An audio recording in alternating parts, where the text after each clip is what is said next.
Welcome back, everyone, once again to a new installment of Screenplay Rewind. I'm Jeff. I'm Ron. Does it feel weird to you that we're recording this like in advance and not I at know. the 11th hour? It's like we grew up. It's real strange. It's really. I wouldn't go that far. That's crazy talk. That's almost as insane as voluntarily walking up to the top of Mount Everest. I don't want to grow up. I'm a Toys R Us kid. Oh man. Hey, who's gonna sue us for me singing that on podcast? Huh? It's not like Toys R Us is around. Damn. Can't get them while they're down, dude. You gotta beat that dead giraffe. Oh man. Do I get phantom pains from that since I'm Jeffrey with a G? Isn't that the name of the giraffe from Toys R Us? It is. Yeah. Isn't that just an awesome, origin point that people will associate your fucking name with? Aren't you the giraffe from Toys R Us? Yeah, unfortunately.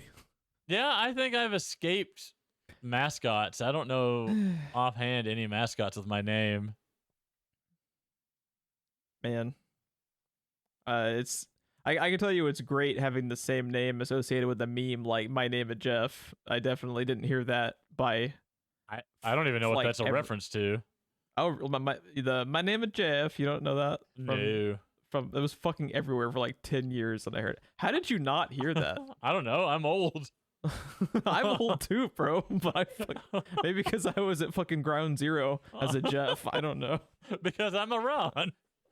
Aurora is just laughing her ass off in the distance. Just want everyone to know that. Oh my goodness. Before we talk about our movie for the day, though, I think we had a couple of comments that we wanted to get to. Did you want to read off the comments for us? We have comment left on singular on episode 90. Step up your fucking game, Bobby. Jesus. Right? I haven't even told you who it's from yet. You already know it's Bobby. It's Bobby. I love you, Bobby. You're the fucking goat. Episode 90, When Evil Lurks, on YouTube. Bobby said 49 minutes when they actually start talking about the movie. I feel like I did my job. Well played. It was a pretty good topic he brought up. You spent more time talking about Guardians of the Galaxy 3 than When Evil Lurks on the When Evil Lurks podcast. Just wanted to point that out. For those that didn't tune in or don't remember, his previous comment had been, what was your most disappointing movie of 2023? Which you and I took in like 3 different directions. So yeah, we turned that into 3 different questions. That was a very good question. It really was. It was hard to decipher because we collectively watched 8 movies the entire year. Oh man, Jesus Christ! I'll tell you one thing that I did watch this year though. Nathan wanted to watch Mary Poppins. Okay. And I realized watching Mary Poppins that it does the thing we talk about all the time on this podcast better than even The Thing did. Interesting. What's that? That movie begins and goes all the way through the end, and you never know a goddamn thing about Dick Van Dyke or Mary Poppins. Like, the Thing even opens with the goddamn spaceship crashing in Antarctica. But I don't know jack shit about Mary Poppins. That's probably not even her name. Well, she's basically a Time Lord. That's exactly what I said when we were watching it. I said that to Chris. Okay, here's my question. How did he even find out about Mary Poppins? Because that's not, to me, what would be like in the typical lexicon of modern kids. That would be along the lines of something like Frozen or something, not Mary Poppins. So like, how did he even come to find out about Mary Poppins? A couple of the playlists that I have made and a couple of the Disney playlists on Apple Music include Mary Poppins songs. And he asked me what the Spoonful of Sugar song was from. And I told him it was from a movie that I had shown him years ago that he was too young to remember. And I guess that stuck in his craw because he wanted to remember that movie. He wanted to watch that movie again. It's got some catchy fucking songs in it. Oh yeah, and it's still a good movie. It's still really holds up. We watched it a couple of years ago. Again, it's basically a live action cartoon.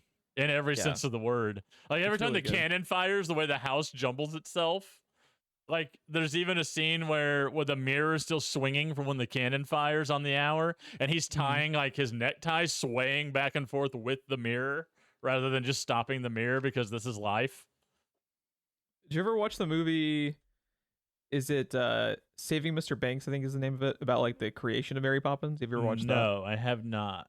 You should actually watch it. It's very, very good. It's got a great cast. It's got like Colin Farrell, Tom Hanks, and it's about the author basically fighting Disney because I think Tom Hanks plays Walt Disney in that, and it's basically him trying to talk to her about like the vision they have for the movie, and she was very, very protective of, you know, letting them do a translation of it because the story is very different from what, you know, like the presentation of the movie itself is. They're like the elements that are, you know, like cartoons brought to life, and I don't think like the music is an aspect, you know, they Disney-fied it, but he wanted to basically tell her, we're going to keep the spirit of this intact and you can trust me. And it's all about her, you know, like having a push and pull relationship with Walt Disney about letting them actually make the movie, and if they're going to make the movie, how hands-on is she going to be about like, you can't fucking do that, you're butchering my, you know, beloved property. It's a fantastic movie. You should check it out, dude. It's got a hell of a cast. It's fucking amazing cast. Emma Thompson plays Travers, which Emma Thompson could have been Mary Poppins herself in a movie. Like Emma Thompson's great. I love her. Yeah, it was Aurora that had actually been wanting to introduce me to it, and I watched it with her a year or two ago, and it's really, how really funny great. would it have been if you watched it without her when she was at like work one day or something? You're just like, ha! Joke's on you. It's got Paul Giamatti in it. Yeah, it's a great cast. It's got a really good cast. Jason Schwartzman. It's also just interesting to learn more about the history of it, because there's a lot of nuance behind what led to that story being the way it is that most people aren't familiar with, and it's a very, very cool movie. Yeah, I think you had a like kind of a prompt for us this week, right, Ron? We just did it. The fact that Mary Poppins did the thing that we've been talking about on this podcast since its inception, better than even The Thing. I didn't even realize you had segued into it, so well played, sir. Here's a question. Have you seen the Emily Blunt one? No, Chris told me that we should probably watch that soon. Yeah, it's good. I mean, I can't imagine someone better this day and age being a Mary Poppins than Emily Blunt. She's really good. I'm sure. It also has a pretty killer cast. Meryl Streep is also in it. She's great. Well, of course. Yeah. I expect no less than the greatest of all time to be the greatest of all time. Yeah. It's like that Tom Brady guy, kind of good at throwing the football. I don't know if anyone else was aware of that. He's kind of good. So I have a prompt for us, since we just literally breezed through the first one without even me realizing it. Yeah, I really thought that would lead to more conversation from you. I really thought that would go further than it did. No, I agree. It's well executed. I'm like, why does my mind initially go to Dick Van Dyke dancing with the penguins that are cartoons? I don't know. That's like the scene that's like because for some kids, Who Framed Roger Rabbit being a mixture of live action and animation blew their mind. When I was a kid, that was the first thing I had seen that way. That's what blew my mind. That's what I always think of. If you say Mary Poppins, my brain always goes to my favorite sitcom that I watched as a kid, the guy from my favorite sitcom dancing with animated penguins. Here's a question. Yeah. Do you have nostalgia or like Who Framed Roger Rabbit? Because I feel like I should have been in the age range that like really, really liked it. And I remember watching it as a kid, couldn't give two shits about Who Framed Roger Rabbit, just never really liked it that much. I don't know that I've ever seen it in its entirety. I've seen bits and pieces of it here and there. It's such a weird, super, super famous, yet kind of cult classic level movie where I feel like the people that love it are fucking obsessed with it, and it's their favorite movie of all time. And then everyone else is just like, I don't get it. It's like one way or the other. I remember really liking all the Christopher Lloyd parts. And is he the villain in it? Yes. Yeah, I remember liking him. Because the twist is he's a cartoon also, right? Couldn't tell you. I last watched it like 25 years ago. but him and the mafia like gangster weasels that serve him. Yeah. I just remember it was Doc Brown versus Super Mario, and that's all. Yeah. That's all I really remembered about it. But I don't know that I've ever seen it in its entirety.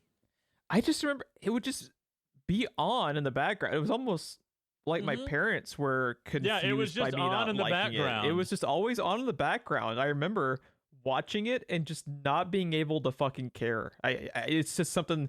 It's weird because typically when you're a kid, whatever is on is heavy metal. It's typically when you're a kid, you're either actively like in love with what you're watching and it becomes like an all-time favorite for you, or you actively hate it. It's weird for a kid to be indifferent about a movie like that, and I just remember being very indifferent and just not caring. I was just curious. I'm assuming you felt the same way since you never really finished it. I think what it has to do with is it never really felt like It never really felt like it never gosh. Yuck. It never really felt like it was aimed at kids. Like it's not dealing with things kids would care about. It's dealing with very adult themes.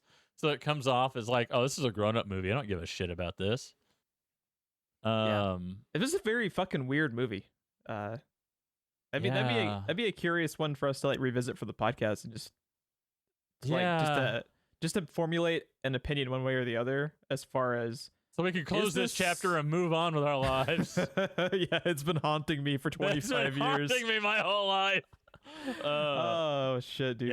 Yeah, I was just always curious. I also have never met someone in real life who likes that movie.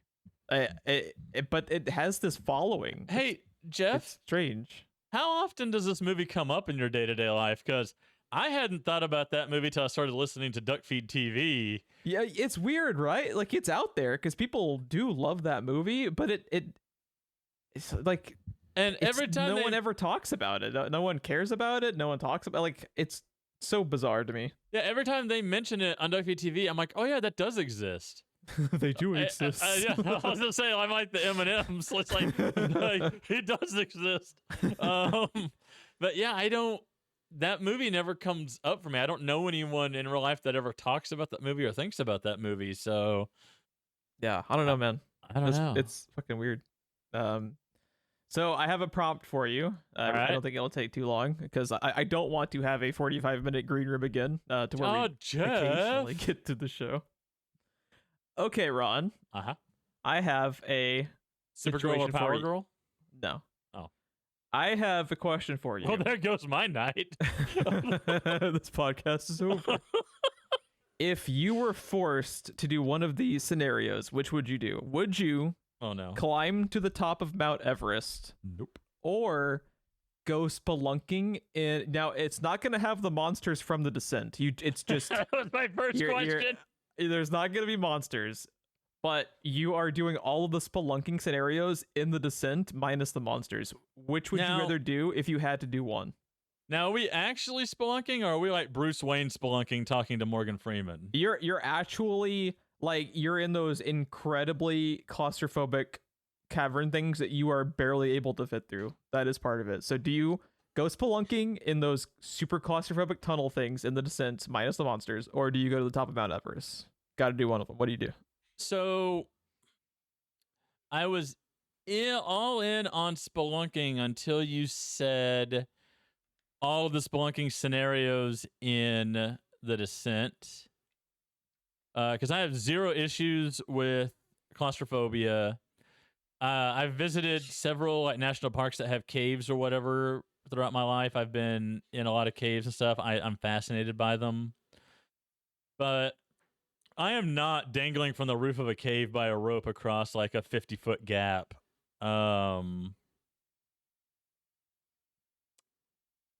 I have vertigo issues. So, Josh Brolin my way across a ravine, walking across 3 ladders duct taped together. How do they get those fucking ladders in place? That was my main question watching the movie that we're going to get to in a bit. Like, how the fuck do they set those ladders down?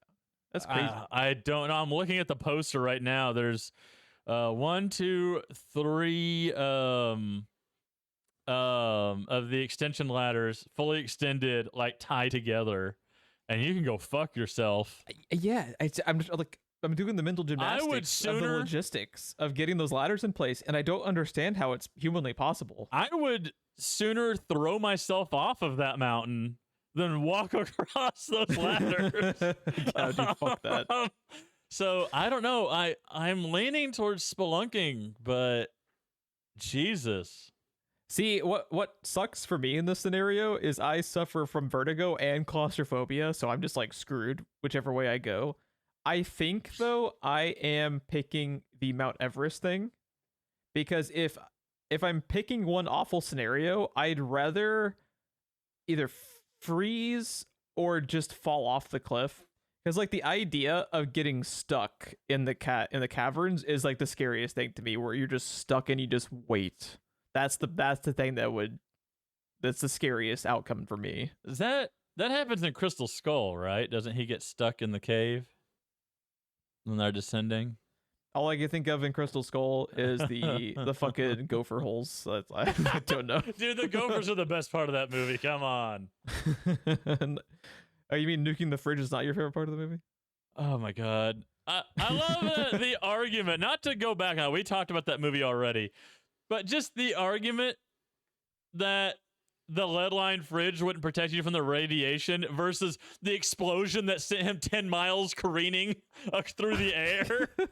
Like, it doesn't matter what refrigerator he was in. He's a puddle. He's a puddle at that point. He's dude. a red paste on the ground wherever that refrigerator lands. He is Harrison Ford themed hamburger helper inside that refrigerator bin. Everyone's argument is always, oh, come on, a lead-lined refrigerator versus the radiation. Like, that's the most sensible part of the whole scene. Have you watched that scene and listened to the sound effects of the fridge clanking against the ground for 5 miles? And let's be honest, those movies are all a cartoon anyway, so of course he survived. That's what we love about him so much. Anyway, so you're picking spelunking? Because I'm picking Everest. There's so much more about Everest that appeals to me, but I feel better with the idea of spelunking. I also think what plays into it is if you do the Everest stuff and survive, you're always someone that like conquered Everest, and that's pretty cool.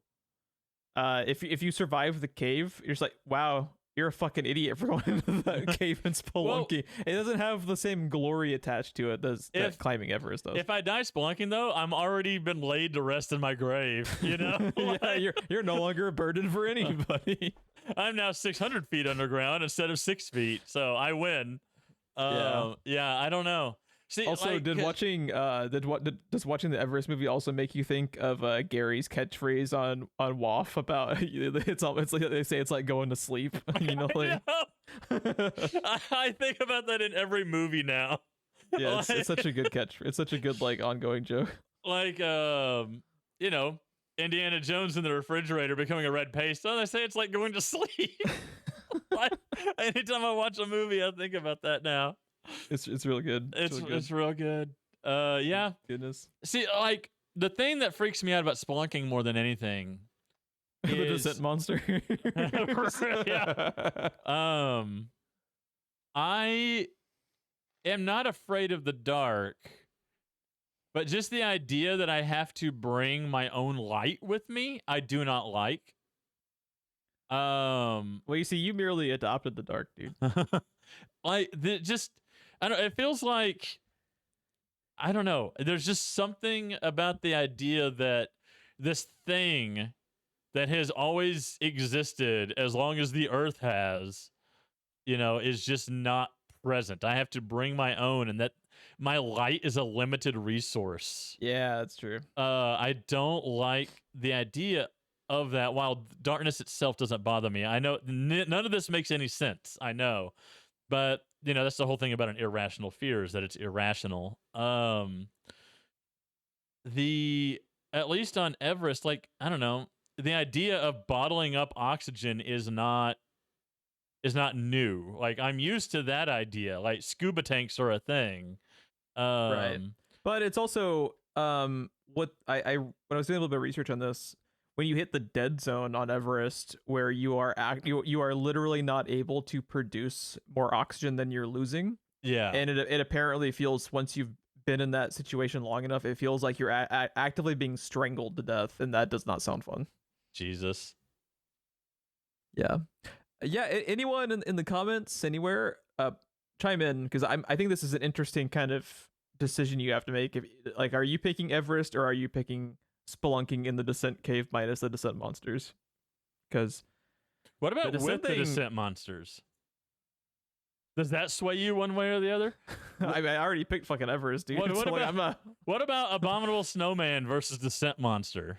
I'm taking my chances against the Snowman.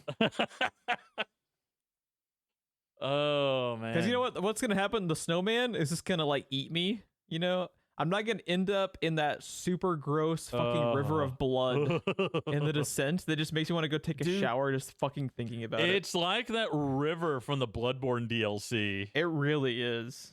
Oh my god! The Descent is a hell of a movie. So good. I would probably buy admission to watching me get eaten by the Snowman. No, I would pay admission, I think, to watch Aurora watch The Descent.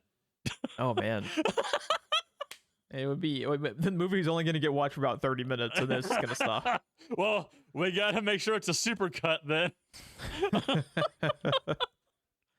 It's just a real quick clip of Grudge Juno at the end, and that's God. Oh, Grudge Juno. I forgot about Grudge Juno. Yeah. God, Grudge Juno is so bad. But that was a discussion for another time. Yeah. Anyone out there chime in? I'm curious what people think about that scenario, because I was thinking about that tonight, and no matter which way you go, you kind of lose. But it's like which way you want to lose is interesting to me. Yeah. And the fact that people voluntarily do it every single day, both ways, blows my fucking mind, because Jeff, Jesus Christ, it's there. I mean, what else are you gonna do? Not climb Everest? I also love the idea that they have this window to climb Mount Everest that is the window they're talking about in the movie we're gonna talk about here soon, that it's sure? At its most habitable environment when it's only -4 degrees. That's when you're fine. It's when it's, other times of the year when it can get to -72 that we have to avoid. Maybe let's just not climb Everest and just like watch some Netflix or something. I don't know, man. Watch some Netflix about Everest. Like I don't know. It's like I could go climb Mount Everest, or I could watch Mando. I don't know. That seems like a pretty hard choice to me. Maybe I'll just stay at home and watch a TV show. It's just, I don't know. I have you ever been like a thrill seeker in any capacity? Like mountain climbing, fucking rock climbing, like any of these types of things? Have they ever interested you? Because I've just never been that type of person. So let me answer this way. At Disney World, the ride that just spins ever so gently and then goes up while spinning and down while spinning, and then you get off. Mm-hmm. I wanted to shoot myself during it. Can you do any roller coasters? No. Fuck you for even asking.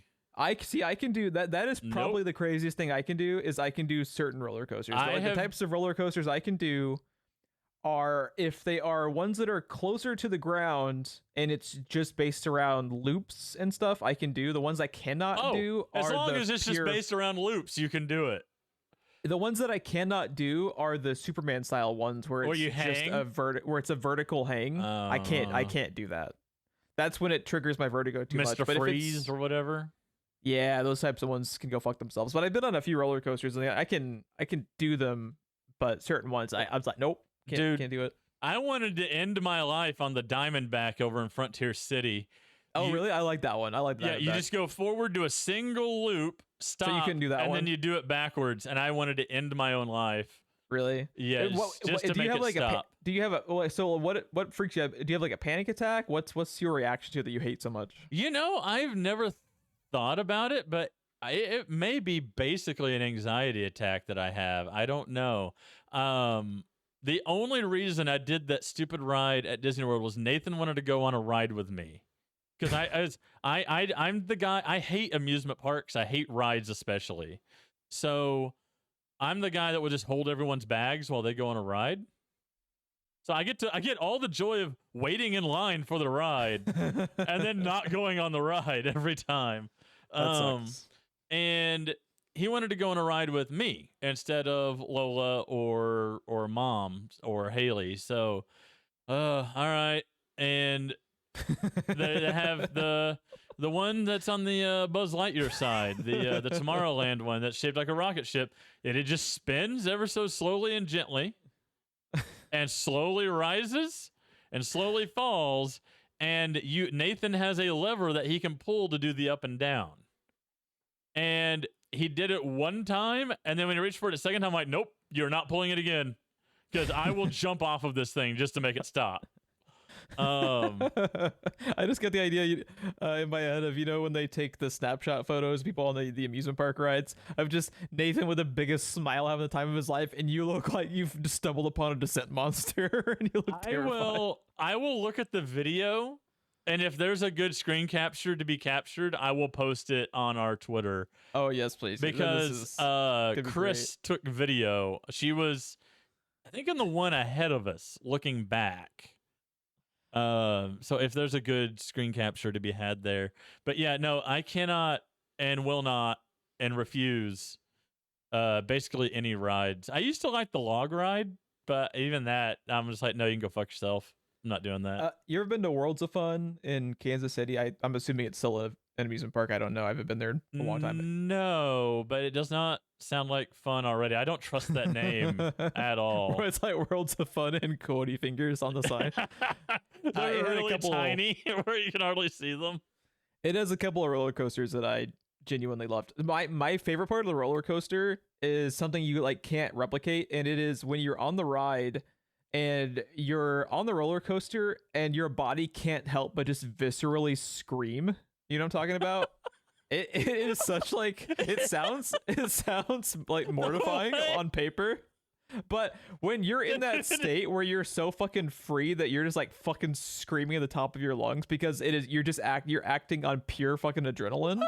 It is super fun. The way you describe it though, when you say your body is screaming, it just makes it sound like, yeah, my favorite part of the roller coaster is where it makes me scream out of my dick or something. But you know what I'm talking about, where it is it's just you're screaming, and it's almost like you can't control your body. It's weird. It's hard to explain, but people that have been on a roller coaster know what I'm talking about, where it's you're running on pure adrenaline and id, and you can't even stop yourself from screaming if you wanted to, and that can be fun. But you're describing me on the most gentlest of rides I just described that spins ever so slowly.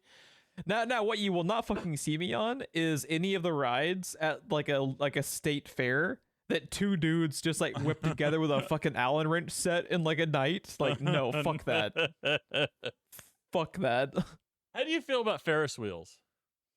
They're okay. I don't overly enjoy riding them or get scared of them. There are people, whatever. I know a person that will ride every roller coaster he encounters, but fucking hates Ferris wheels. They are a little bit disconcerting, just because they're, really? With the roller coaster ride feels like it's over in 7 seconds, but the Ferris wheel is methodical, and you feel more helpless. And I could kind of see that. Roller coasters feel like a decade. Really? Yeah, they just don't end. It's just my personal hell that never ends. I just imagine you as that guy from Babylon, where you're screaming as you're stuck on It's a Small World After All for 16 hours straight. Now, those kinds of rides I'm fine with. Interesting. I forgot, well, just as an aside, when we went to Disney World, I totally forgot, because the kids did one roller coaster and they were done. They're like, no. And they didn't want to do any of the other fast-moving rides. I talked them into the Pirates of the Caribbean, and I totally forgot that starts with a steep drop like a roller coaster. Were they just losing their shit? They were very unhappy with me, and I was like, it doesn't do that again. I promise it doesn't do that again. You better start believing in ghost stories because you're in You're one. in one. Yeah. As soon as we were coming up on it, they're sitting between me and my wife, and I looked at Chris, and she just sees me turn towards her, so of course she turns towards me, and I was just like, "Oh," and she was like, "What?" And as soon as she said "what," it does the steep drop. See, now I want to go on roller coaster rides with y'all just to see you guys like lose your shit. No, you won't because you won't see me on one. You can't pay me to do it. You know, there's that movie that you I'm gonna look at the name of it real quick, but it's like he's gonna be paid like $1 million if he can survive the assassins or something. I vaguely know what you're talking about. Yeah, like you couldn't pay me $1 million to go on a roller coaster. It's just not happening. Self-reliance. I thought like the idea of going on the fucking Superman where you're dangling and you're attached like with your chest, but your legs are freely dangling. See, that's where I'm fucking tapping out. I'm like, fuck you, man. You can't pay me to go on this thing. Now, for $1 million, I would. You can't pay me, but here's my price. Because it reminds me of that's the Screenplay Rewind motto. You couldn't pay me, but here's my price. In case you're interested, here's my price. No, it reminds me of like my favorite response to any prompt ever. It was a thing on Twitter, or no, it was on Reddit like a few years ago. But the prompt was, would you risk a 50-50 chance of 50% you get $1 million, 50% you die? And then the greatest response to anything ever was someone saying, I will absolutely take this because no matter what, I don't have to go to work tomorrow. And that is where I fall in line on the Ride the Superman for $1 million. Oh, man. Yeah, no, I can't. I won't. Interesting. I shan't. Interesting. I shan't. How about we talk about the movie? What do you think? Sure. We're at record pace. Last time it was like 45 minutes. Now we only spent 30 minutes in the green room. So I think 30 minutes is about typical. I think that's pretty solid. Yeah. Sometimes we probably go like a little bit shorter than Screenplay Rewind. You get 2 podcasts in one. Some random ass topic we decide, and another one we randomly decided 2 weeks ago. Screenplay Rewind. You get 2 podcasts in one, and neither one anyone asked for. Yeah, we couldn't pay you to listen, and we don't. I would say spoiler warning for Everest, but I feel like everyone kind of knows where. I feel like if you're listening to this, you may not remember it, but you probably lived through it. Yeah. Ron, would you like to talk? Oh, just real quick. If you have any prompts or questions you would like discussed by Ron and myself, you can always email us screenplayrewind@gmail.com or message us on Twitter, whichever way you'd like to catch us, or in the comments on YouTube, like Bobby will. If you can catch us. You can catch us, but you will not catch Ron on the Superman ride. That is for damn sure. Ron, I don't know if we talked about it at the ending of the last episode when you announced this, but what made you want to have Everest on the show? Because it's there, Jeff. But yeah. No, I don't know. To be honest, I randomly thought of it a few days before I made it my movie selection. I don't even really know what triggered it. I just probably the fact that I've been in kind of like a down mood recently. I was like, oh, here's something depressing. Maybe it was the negative 20-degree weather we experienced a few weeks ago in Oklahoma. That was fun. It could be, yeah. I don't really know what made me pick it. I was paid to watch this movie. I screened it, and I really enjoyed it. And at the time, like, this cast was a good cast. Were you paid to screen this though? I thought this was after your time at Cinemark. No, this is 2015. Yeah, this is 2015. So this is after my time at Cinemark. Yeah. So no, I did pay to watch this then. Yeah, at the time though, this cast is just kind of like, yeah, that's a good cast. Looking back on this now, they're not making this movie because the cast is too expensive. It is crazy how many of the supporting actors in this kind of blew up over the last 5 years or so. And some of the people that are in it had already blown. Keira Knightley is in this movie. Yeah. I mean, she's hot off of Pirates of the Caribbean at this point.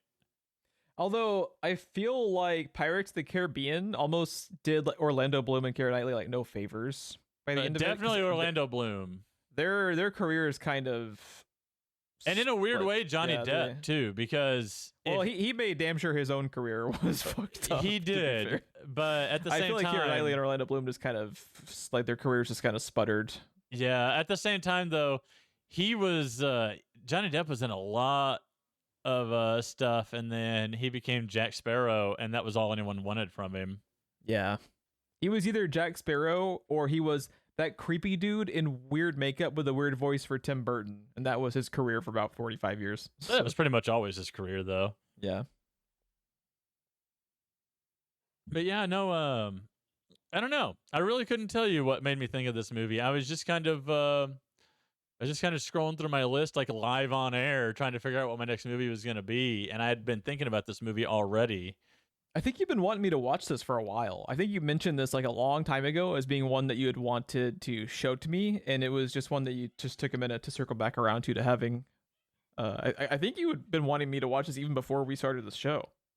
Yeah, I don't doubt that, because I really like this movie, and I feel like it's really good. It was commercially a success, but I still feel like no one's ever seen it. You know? Yeah, I think you were the only person I've ever heard even like mention this, which is you would think it was a box office bomb based on how little people talk about it, but yeah, like you said, it like quadrupled its money. Well, this type of movie, it had a $55 million budget and it grossed $203 million, so it was a smash success. This type of movie usually has a low budget, you know. Mm-hmm. But yeah, no, I really like this movie. This movie, I feel like, has some weirdness going on with the characters. It always feels like it wants to go a certain direction and it always stops one step short. But I think that is the movie trying to present facts without presenting an opinion on the facts. I think it does a lot to try to avoid putting forward its own opinion on the things that happened. But this movie is about an expedition up Mount Everest in 1996. Two groups specifically that they did it. They summited, but they got hit with a storm on the way down. And this is not the first time people died on Everest, but this is the one that was like all over TV. This was worldwide news when it happened. It was probably the most covered and most expanded upon expedition to get hit. It was all around the world. Everybody knew about this when it was happening. For people who are like a little bit too young, this was like the equivalent of at the time as the recent Titanic sub. Yes, that's exactly what I was going to say. We're going to have in the next 10 years, we're going to have a movie about that. They're probably already making it. I guarantee you someone's writing it right now. It's probably James Cameron. James Cameron. He can't help him. He can't help himself. Well, because James Cameron doesn't do what James Cameron does for James Cameron. James Cameron does what James Cameron does because James Cameron. Because James Cameron is James Cameron. James Cameron. James Cameron. Gonna raise the bar, Jeff. He's gonna raise the bar. He's gonna raise the bar with that one Logitech controller at a time. Oh, is that too soon? Is that too soon? It's probably too soon. Oh man. I don't know. I feel like you're more dumb getting in that sub than you are climbing Mount Everest. That's my opinion. I think it's both pretty dumb, Jeff. It's pretty dumb. I think it's both pretty dumb. But you know what? You know what? The fucking dude running the exhibition at Mount Everest isn't doing it with the Logitech fucking Xbox 360 controller. What was it? There was something big. Oh god. There was something big that happened recently. I don't remember. Was it NASA is like using an Xbox controller on something? And I was like, it's happening again. It's happening again. Like, I don't, somebody was recently, I saw a headline recently where someone was using like an Xbox controller for something. Someone that shouldn't be. I don't remember who it was now. It's probably NASA. I don't know. They're piloting some kind of drone or something. And I was like, oh God, it's happening again. Well, one thing I will say though, and in a second, I want you to elaborate on one thing you were talking about that you mentioned earlier. But just real quickly, if you are interested in movies based on true stories, I think this one is, even if you're vaguely familiar with it, like I was. If you don't know specifically like which characters are based on people who actually survived or not, and you don't know the specifics of the story, watch the movie not knowing the specifics, because I think that makes it very, very riveting when you just don't know which people are going to make it out. Yeah, this is a situation where real life is a spoiler. Yeah, exactly. So if you are interested in movies in this kind of genre, watch it without like doing a deep dive, because as someone who was familiar with what happened but didn't know the specifics enough to know which people actually survived or not, I was on the edge of my seat trying to see like who would make it out of the situation. Yeah, I vaguely remembered hearing about this when I went to go see it. And I was the same way when I went to go see the movie. Cuz I mean, I was 11 when this happened. So I don't I didn't know anything about it really. So watching this movie, it was a really good I think thriller is probably too strong of a word, but so there are some pretty gripping moments in this movie where you're just grabbing the armrest in the movie theater. Yeah, it's like a nail biter of a movie for sure. It does a lot to play with depth, but it only does that trick a couple of times because there's not that many places. It's more of just you see the situation that is unfolding because you have a tiny bit more information than the people on the mountain. It doesn't lay everything out for you, but like they keep you up to date with like the weather, but the radio's not working, so they can't update people on the weather, but the weather update. And it plays with that type stuff. They're on open air on the side of the mountain, the most gorgeous view, and it somehow feels claustrophobic watching it. So what I wanted you to circle back on, what were you referring to earlier when you mentioned about how the movie seems like it's going to go down certain roads and then stops, where you were kind of like there's something about the editing in this movie where it feels like there'll be conversations that characters have where it feels like it just kind of hard cuts away before they can say their next line, especially like when Jason Clarke is talking to Jake Gyllenhaal and stuff. Like it just always seems like there's more dialogue there that they just cut away early from. And I don't know if it's just the fact that it's all hard cuts in the movie or what. There's something about the way the movie is cut together. It just feels like there's just a couple more lines of dialogue that they are cutting out when they do that. The first hour of the movie has some strange character development, which kind of isn't necessary. So the movie is establishing multiple times throughout the first like couple of acts about how Jason Clarke and Jake Gyllenhaal's characters have like kind of this rivalry. Yeah. Which doesn't amount to anything because they eventually aren't even connected as characters, like when the shit hits the fan. So like, what was the point? I would have cut everything about them talking about and I understand it was like apparently based on, maybe they thought of including it because it was part of the true story. Apparently let's just get the actual guys' names. Rob Hall and Scott Fisher. So they had a bit of a rivalry going because Hall had essentially yoinked this journalist. I'm trying to pull up the actual guy's name. It's played by Michael Kelly from House of Cards and Dawn of the Dead. I really like Michael Kelly. Yeah, his character, John Krakauer. Yeah, I don't know how to pronounce his last name. I was going with Krakauer, but I am sure that is wrong. I'm not sure. I think he says something about in his book that their rivalry plays more into the actual event, and I feel like that's probably why they needed to include it. Because as you and I talked about, we're talking about in the green room, several of the survivors all went out and wrote books, and a fair number of them wrote books that are a direct response to Krakauer's book. So I feel like because it's something that the survivors have talked about. It was something they felt like they needed to include, maybe, but it doesn't really play into the movie version of the events at all. Yeah. In my opinion, I understand wanting to set out to make the thing as historically accurate as you feel possible to pay respect to the event. But if it doesn't lead to anything, I would have just cut it all out, because they end up not even interact. Like, Jake Gyllenhaal and Jason Clarke don't interact for the entire second half of the movie. Yeah. So why are we spending so much time that could have been used to make you more invested in some of the supporting characters?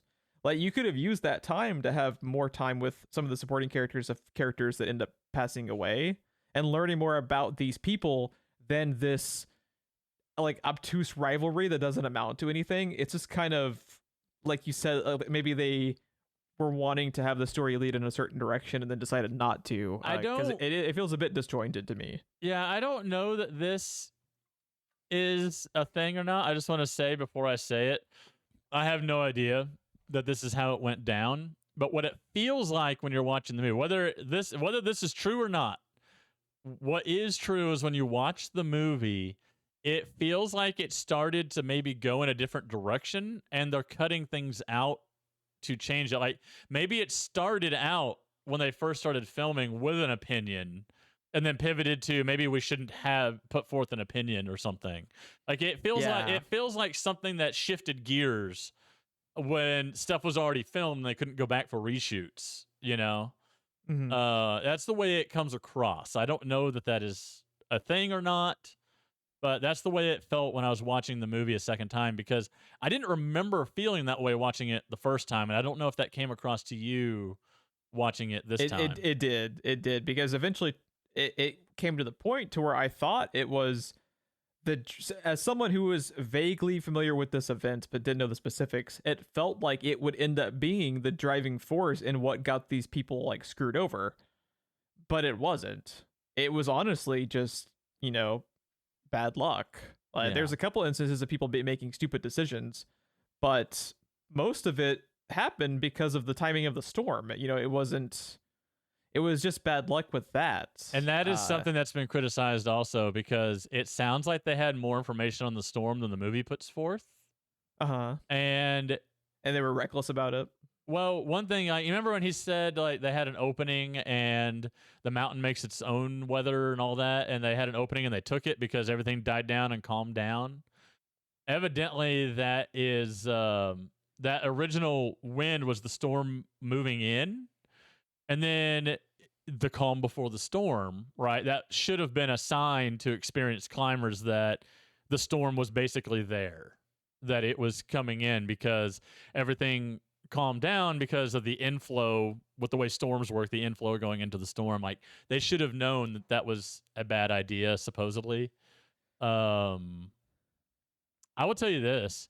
One of the most terrifying things I've seen in a movie, at least since we've been doing the podcast, is looking down on a thunderstorm coming up to you. Yeah. This movie has some fantastic visuals. Can you imagine? That looked like something out of a completely different type of movie. Like, it looked like it was pursuing them, because it's lower. It's lower than the peak of the mountain. So when it hits the mountain, it's going to go up and over. So they're looking down on this storm, and when it gets there, it turns and comes right up at them. It's terrifying. The idea of how that storm must have looked to these people, like in real life, it's like the real life equivalent of like the fucking sand vortex storm thing in Mad Max Fury Road, like actually happening in real life. And I just can't imagine. Just absolutely terrifying. But just real quick before we drift away from the point, if they found information that would lead to people being potentially viewed as the bad guy in this story, I think they should have been viewed as the bad guy in this movie. But what it almost felt like was they were trying to kind of like tiptoe around the landmines of, we want these characters to be more likable, and we don't want to portray anyone as the bad guy. And if you were going that route anyway, don't do the setup for it, just delete it. That was just because that was literally my only criticism of the movie, is that Gyllenhaal and Jason Clarke have multiple scenes of setup that mean nothing, and should have just been cut down for time, which or again given feels more like time to other characters. Yeah, which again feels like something that was edited out. But at the same time, if you're editing the conclusion of that out, why are you not taking out the stuff also? Yeah, it's like Chekhov's gun. Like they're breaking the Chekhov's gun rule. Like they set up all this shit and then it never comes back around. You know? Yeah, it's really odd the way this movie. Again, I don't know if any of this is real, but that's the way it feels exactly when you're watching it, and that's what's important. So other than a few weird editing quirks, though, like I really like this movie. It's great. The worst thing about it is just watching it knowing it's real. Man, I feel such a feeling of dread when I watch stuff like this. It's based on a true story, because it makes me like it makes me put myself in their shoes so much more than just like your standard type of horror movie, you know? Yeah. Because when you like think about what it must have been like to be what is Brolin's character, like a character's Beck? name? Beck. Dr. Beck or whatever, Mr. Beck.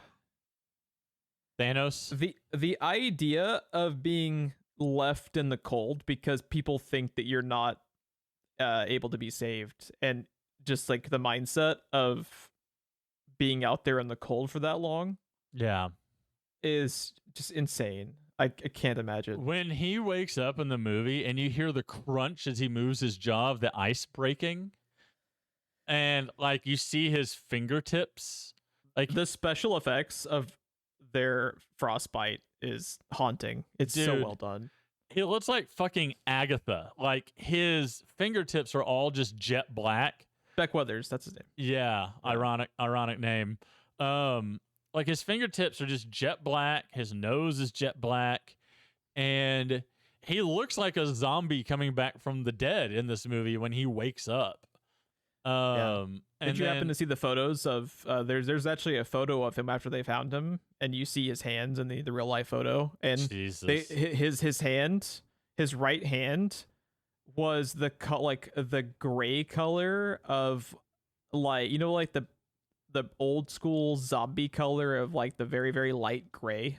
Yeah, that was the color of his hands.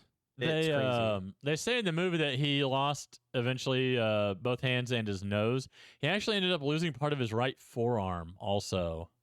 I think he also lost part of his feet. Yeah. That I did not mention. But definitely stuff that was exposed. Like, my God. Just, dude, the willpower to be able to get up and walk back. Not once, but twice. With your extremities being that way. Yeah. Is insane. Yeah. Let's talk about sorry, I didn't mean to cut you off. Go ahead. I was just gonna say, you and I were talking a little bit in the green room about how this movie shows it only happened once, but he's actually left for dead twice. And it's fucking nuts. He makes it back. Like, once he makes it to the tent, they thought he died in the tent and they left him, and he finds his way back again. Like, Jesus, man. It's crazy, dude. What's also something too, just real in a second, we're gonna go through the full cast and director and everything, but I just wanted to bring up this point too. What's like really, really fucked up about this situation too, to me, is the amount of like survivor's guilt that would be a part of this because of how impossible the rescue efforts can be. It's literally not possible. Like I found this was in part of the research I did a little bit earlier tonight. And this was in an article from History versus Hollywood, and they were basically talking about how many bodies remain on Mount Everest because they're not able to be salvaged. Like they physically can't do it. Yeah. So there are more than 150 bodies that remain on Mount Everest to this day. Almost all of them are located in the death zone, where such harsh conditions make recovering the bodies a suicidal endeavor. A Nepalese police inspector and a Sherpa learned this lesson the hard way when they fell to their deaths while trying to recover the body of Hannelore Schmatz in 1984. Hannelore died of exhaustion in 1979 when she was just 100 meters from Camp 4. For years, climbers taking the southern route could see Hannelore's body sitting upright against her backpack, her eyes open and her brown hair blowing in the wind. Jesus. In the late 1990s, high winter winds finally swept Hannelore's remains over the edge and down the Kangshung face. And this is I don't know if you've seen this because you're probably more familiar with some of this stuff than I am, but so there's actually an area where a lot of the doomed climbers have kind of collected. Have you heard of Rainbow Valley? No. So this was the paragraph from this. It sounds like a fucking Dark Souls area, dude. It's not okay. So while some of these doomed climbers were lost forever in crevices or were blown off the mountain into the void, many still remain mummified and frozen in time. One such area just below the summit has come to be known as Rainbow Valley due to the number of corpses there still clad in their colorful climbing jackets. Jesus. Isn't that fucking nuts? Like they're just there and you can't do anything about it because people, you know, it's not like just the idea that these people are still there is crazy. And then you stop and think about the risk of bringing these bodies down is too great, yet people are walking past them as a recreational activity. Right. Like, it's so fucking macabre, dude. It's so fucked up. There are images that you can find of people on established paths, on established ropes, clipped in, just a line of people walking past a dead body that is off to the right in the image. And there's a really just like famous one. Oh god, like the green shoes, green boots. The green boots. I have the tweet from Morbidful if you wanted me to. Go ahead. Talk about this was believed to be one of the people who died in this exhibition. Yes. Yeah. You want me to read the tweet? Go ahead. Whichever way you'd like to go. This is at Morbidful on X. And their account is called Morbid Knowledge, and I almost followed them until I scrolled through their timeline. I'm like, I don't think I want to. You don't want all that morbid knowledge. I don't think I want that. That's the forbidden knowledge, Jeff. It turns out. Since the early 1920s, more than 330 climbers have died on Mount Everest. 200 bodies remain on the mountain. Possibly the most famous body is that of Green Boots. The body is believed to belong to a Sewang Palyor, an Indian climber and constable with the Indo-Tibetan Border Police, which it was the two expeditions we've talked about, the Indo-Tibetan Border Police. What was the fourth one? There was 4 expeditions in total. We only really focus on the 2 in the movie, but there was actually 4 involved in this. So it was like 30 some odd people trying to summit all on the same day at the same time or something. It was insane. Yeah. Sewang, which I'm sure I'm butchering this, and I don't mean any disrespect in doing so. Sewang was among those affected by the tragic 1996 Mount Everest disaster, which held the grim record as the deadliest single incident on Mount Everest until the 2014 Everest avalanche disaster, which is when a bunch of climbers were hit with an avalanche all at once. As the storm engulfed the region, reducing visibility to 0 and plunging temperatures, Palyor, separated from his climbing companions and battling the cold, sought refuge under a meager covering to shield himself from the elements. Tragically, this makeshift shelter became his final resting place. All expeditions from the north side encountered the body until it was moved in 2014. So from 1996 to 2014, people passed by this body. And the thing that is really really weird to look at in this image, other than just the fact that I'm looking at a dead body in this image, is like all the same gear you see from the movie. Like here's the orange oxygen bottles and the masks and everything in this image. Like I just saw this in the movie, and now I'm looking at the actual thing, and it's kind of surreal in a weird way. Yeah, it's just such like a fucked up thing to think about. It's like they've become part of the mountain. Like they're part of the experience, and the whole thing is just such like a bizarre thing. I can't imagine going out of my way to pursue this, knowing like what when you're going there now, for instance, like if you went this year and you see these people there, what do you think when you're doing that? Like at that point, do you realize like what the fuck am I doing? You know, at what point does like the thrill junkie aspect of it, you know, like get offset by seeing these people that are part of the experience now that have been there for 25 years. It's Jeff, that's not going to be me. You know, like that's the mindset. Like, yeah, well, they made mistakes that I'm not going to make. Bad things only happen to people in the news. They can never happen to me. Yeah, bad things only happen to people that haven't prepared properly, Jeff. Yeah. There's not more to it than that. There's not more shit that life throws at you. There's not an element of luck involved or anything. Clearly, they just made mistakes that I have prepared for. Yep. That is the mindset that gets so many people fucked over on a day-to-day basis, and people never learn from it. They make a crazy. point in the movie of pointing out the sheer amount of mountain climbing experience that is in that room before they go up the mountain. And they just like what is it? How many people of them didn't make it down? Was it 8 all at once from those 2 expeditions, and then there was more from the other 2? But just the 2 we focus on in the movie, 8 of them don't come back.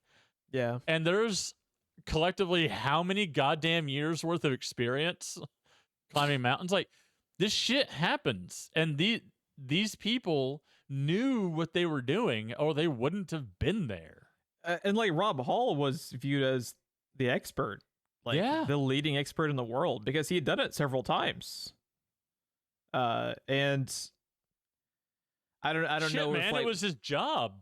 Yeah, I don't know if it at one point eventually that's part of the problem too, is the stuff that they talk about in the first act leads to what looks to be like a lot of people kind of phoning in their jobs. But the movie doesn't really explore that, and there isn't much detail at the end of it to where there's a little bit more information about some of the stuff as far as it becomes a big point in the movie, you know, like when the ropes haven't been set in place ahead of time. Yeah, delayed them an hour and a half. That was a thing apparently that happened in real life, to where somebody didn't show up to do that, and because that guy didn't show up, the other person that was supposed to do that didn't want to do it alone, so it didn't get done at all. That was a big part of what delayed them, you know, like further towards the beginning of the storm. And yeah, it's just like there were people who were phoning in their jobs, but the movie tries to not make anyone, you know, quote unquote the bad guy, which is a little bit of a fault for it. But man, once the like second half of the movie starts rolling, and it is edge of your seat. It's very, very intense. It's very, very well. Let's talk about the cast and crew. We talked a little bit about the cast, but Baltasar Kormaker, again, our usual disclaimer. Our blanket disclaimer. We apologize for any names we butcher on every episode. It's not intentional. We just don't know how to pronounce these names. But this is a director I wasn't super familiar with.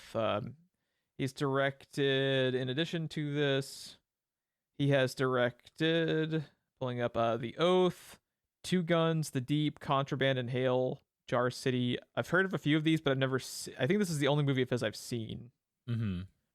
But yeah, I think the direction of it is really great, especially towards the end, when there really isn't much movement in the movie at a certain point. You know, like once the characters kind of get stuck, it feels claustrophobic, and I think it's very, very well executed as far as showing just how dire the situation is without actually having much movement from like set to set. You know, it's very stationary, but that also adds like a lot of like hopelessness to it. Yeah, which is very, very tragic to watch, but I think well done as from a direction standpoint. Yeah, I was gonna say, I just wanted to reiterate something I said earlier. I said this once, but the fact that this movie takes place on the side of a mountain with these gorgeous vistas in open air and sunshine a lot of the time, and yet it still has that feeling of claustrophobia to it,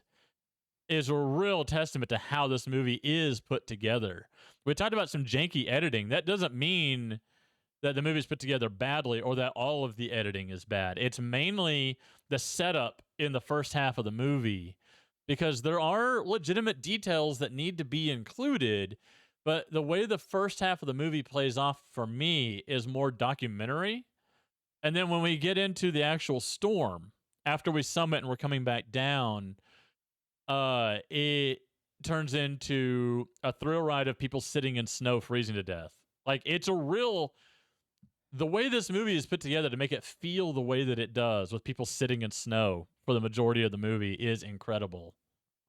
Yeah. The amount of just intensity they can make you feel without very much happening is very, very well done. I just want to also point out the cinematography is done by Salvatore Totino. I know that name. Why do I know that name? The one thing I think is really, really great too. I think their attention to detail as far as some of their clothing is really good. Like, they look like they are 90s climbers, and I think they did a really great job. Their costume design was done by Guy Speranza. Set decoration done by Raffaella Giovanetti, and just a lot of the like production details I think are absolutely fantastic in this. The cinematographer did, unfortunately, the 2017 Mummy, but he also did Spider-Man Homecoming, the Space Jam sequel. He's done a lot of stuff. Angels and Demons, Frost Nixon, Da Vinci Code, Cinderella Man. All kinds of stuff. He's been around. I see why they got him for this. A lot of music videos and stuff in here too. Interesting. So one of our writers, it was written by two people, William Nicholson and Simon Beaufoy. Here's where your intensity comes from, I think. Right. William Nicholson, who co-wrote the screenplay, previously wrote, I believe it was Les Miserables and Gladiator. On my short list. And Simon Beaufoy, I know has written something because his name was something I recognized pulling up his 127 hours, notably. Yes, Slumdog Millionaire. He'd also written, I guess, one of the Hunger Games films. So there's a lot of great stuff in the second half of this movie. I think we'll talk about some of the scenes we specifically like run through the cast. I think Jason Clarke is amazing in this. Yeah, I agree. Every time these actors are asked to act like they are freezing to death, they are fucking phenomenal, dude. Like, the way that they are not able to like fully speak their sentences, the way that you feel the cold just listening to them talk. Yeah. Like, the cast is just fucking amazing in this. Josh Brolin, like you said earlier, when he's waking up, oh my god, like, you feel like you are out there with him and you've been out there in the cold for like the whole night. It's so well done. Man, dude, I wonder, every actor has their motivation. I wonder if knowing that this happened to real people that they are portraying and they're telling those stories helps them find that. You know what I mean? To dial up the intensity for it. Yeah, I agree. Helps them, because every actor has a way to find whatever it is they're needing for a scene. Like, you hear them all talk about it. It's all different, every person. And sometimes, they don't find it and the scene just kind of doesn't play well. In this movie, everyone dials in their performances so well. Like, the helplessness that you see on Sam Worthington's face in this movie. I was just about to say, like the other end of the spectrum is really, really well done. I wonder if just the fact that we know that this happened. So much of this is documented by the IMAX film crew that was there. Documented a ton of this that was happening. So the fact that so much of this stuff was there for the actors to go through, and the fact that we know this happened to real people, I wonder how much that encouraged and helped the actors in this movie. Yeah, it's astounding. So the actors who are having to portray the dire situation in the cold are amazing. And Sam Worthington, Keira Knightley, Elizabeth Debicki, and Emily Watson, who are playing all the characters who are communicating with the people that are stuck up on the mountain. Like, the helplessness and their emotion, the acting in this movie is just absolutely top notch. Dude, the fact that Robin Wright gets on the phone and annoys people until they bring her husband home. which is apparently a true story. Which is a true story. She actually did that. Also, did you read about how like the crazy fucking chopper pilot was an actual real life crazy fucking chopper pilot they sought out? Because they specifically sought out that chopper pilot because they knew the guy would accept the challenge. Isn't that fucking nuts? Dude, when you see them stripping out the helicopter to reduce as much weight as possible because the air is too thin to support lift. Like, my God. Crazy. Sorry, I keep derailing you.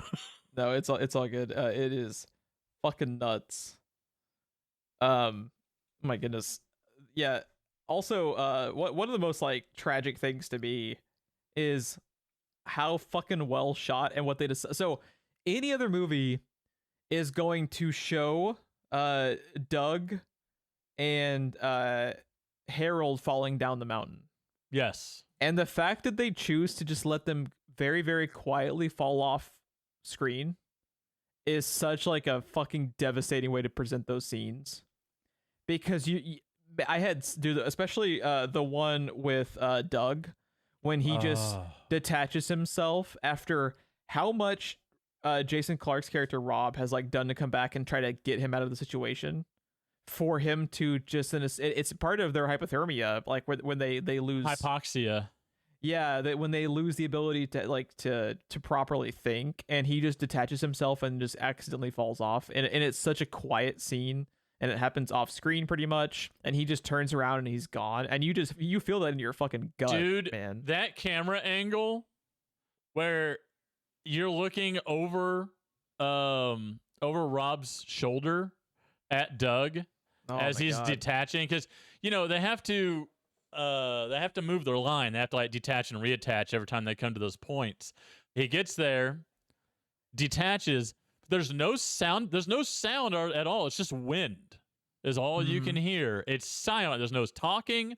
There's no music, and you just watch him go over the edge unceremoniously. No music stinger. No drama.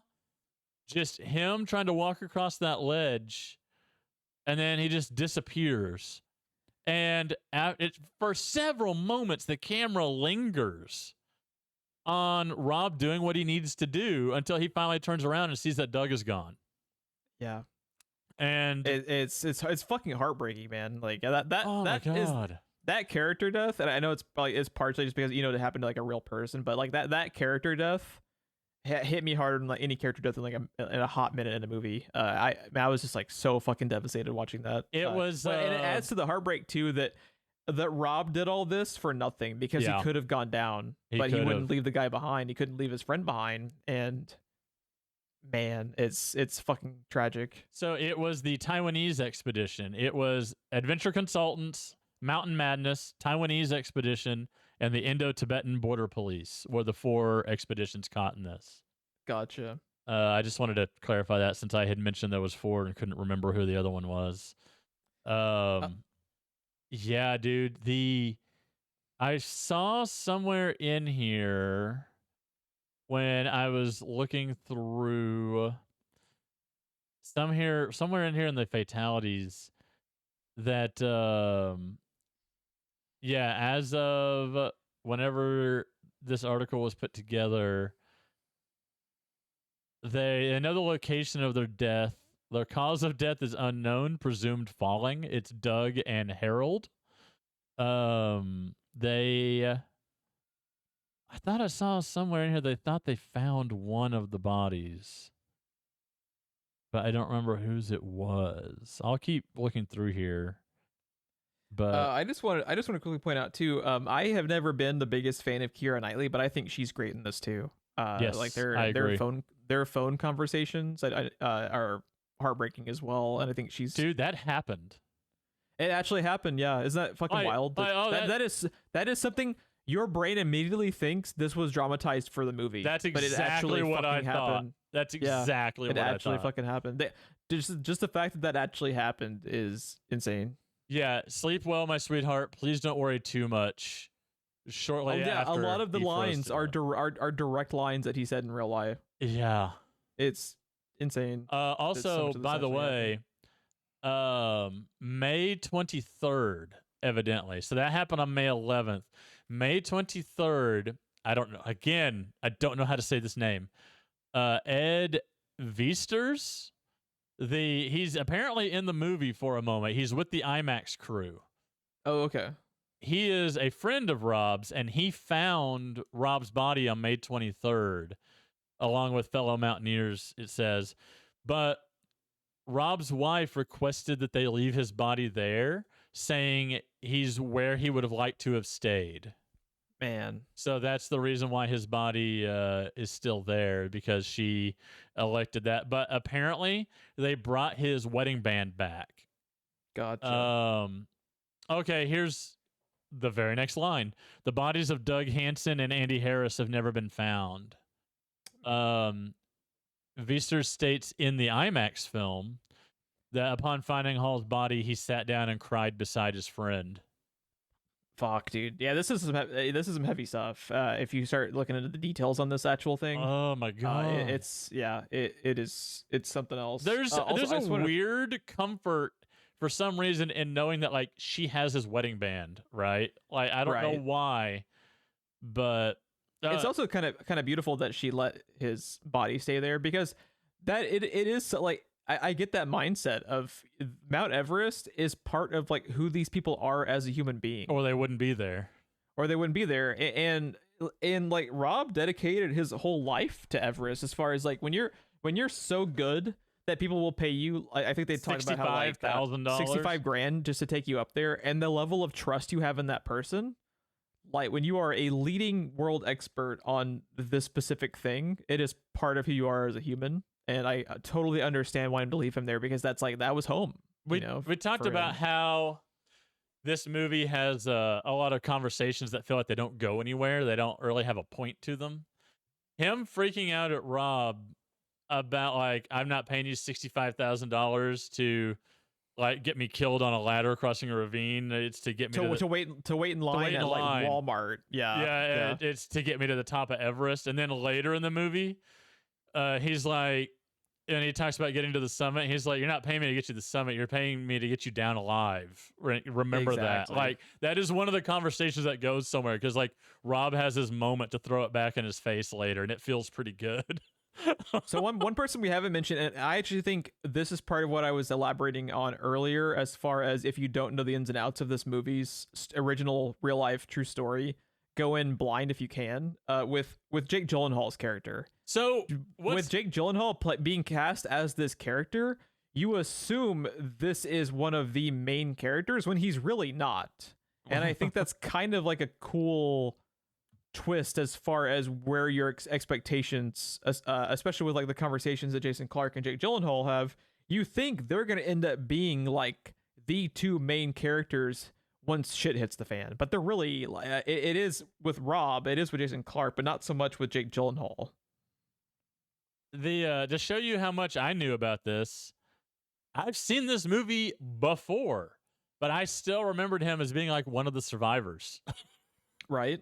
Like, I don't know why, but yeah, what an unceremonious way to go out too. Like, yeah, it's rough. He literally tells them to go on, that he's done. Like, he just knows at that point. Because the circumstances of their environment, he literally worked himself to death. Yep. And it's so unceremonious, but it's so real at the same time, because their situation is so fucking dour that just overexhaustion is so lethal, you know? Yeah. He's even been taking, I forget what it's called, but they have like a shot they can give themselves to fight their environment. I had it earlier. I had it. It's a corticosteroid is what it is. Yeah. And even with that, he still worked himself to death. It's fucking nuts, and it's really sad. Yeah, he. Oh God, they said in the thing that I was reading that, you know, in the movie he says that he's gonna go get help and come back, and you see him come back in the movie, and Jake Gyllenhaal's dead, and he moves his backpack to cover his face. Apparently in real life, he did come back for him, and that's when he found him dead. So who would come back for who? Sorry. Jake Gyllenhaal's character, when he tells them to go on and he says, "I'll come back with help" or whatever, and then Jake Gyllenhaal dies and he comes back and remember he covers Jake Gyllenhaal's face with his backpack. Yeah. So that really happened. I don't know about the backpack thing. Nothing I found said anything about that, but the guy did come back for him. And I believe, if I'm not mistaken, I'm furiously scrolling trying to find it. I want to say it was the guy that there was the big kerfluffle about him not using oxygen. If you can't do it without oxygen, you shouldn't be on the mountain. Yeah. I want to say it was him that came back for him. Yeah, I think you're right.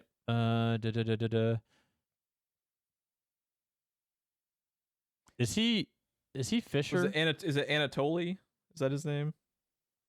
I don't. Yeah, it's Anatoly Bukreev. Yeah. I think it's Anatoly. Yeah. He's one of them that wrote a book in response to Krakauer, because he made a big thing about oxygen, because there's a big kerfluffle apparently about Krakauer's book where he talks about you shouldn't be allowed to use supplemental oxygen because it creates a false sense of security for inexperienced climbers. But then he also slams Bukreev in his book for not using oxygen. And there's a lot of people that call out Krakauer for the help me out, what's the word I'm looking for? His being of two minds. Like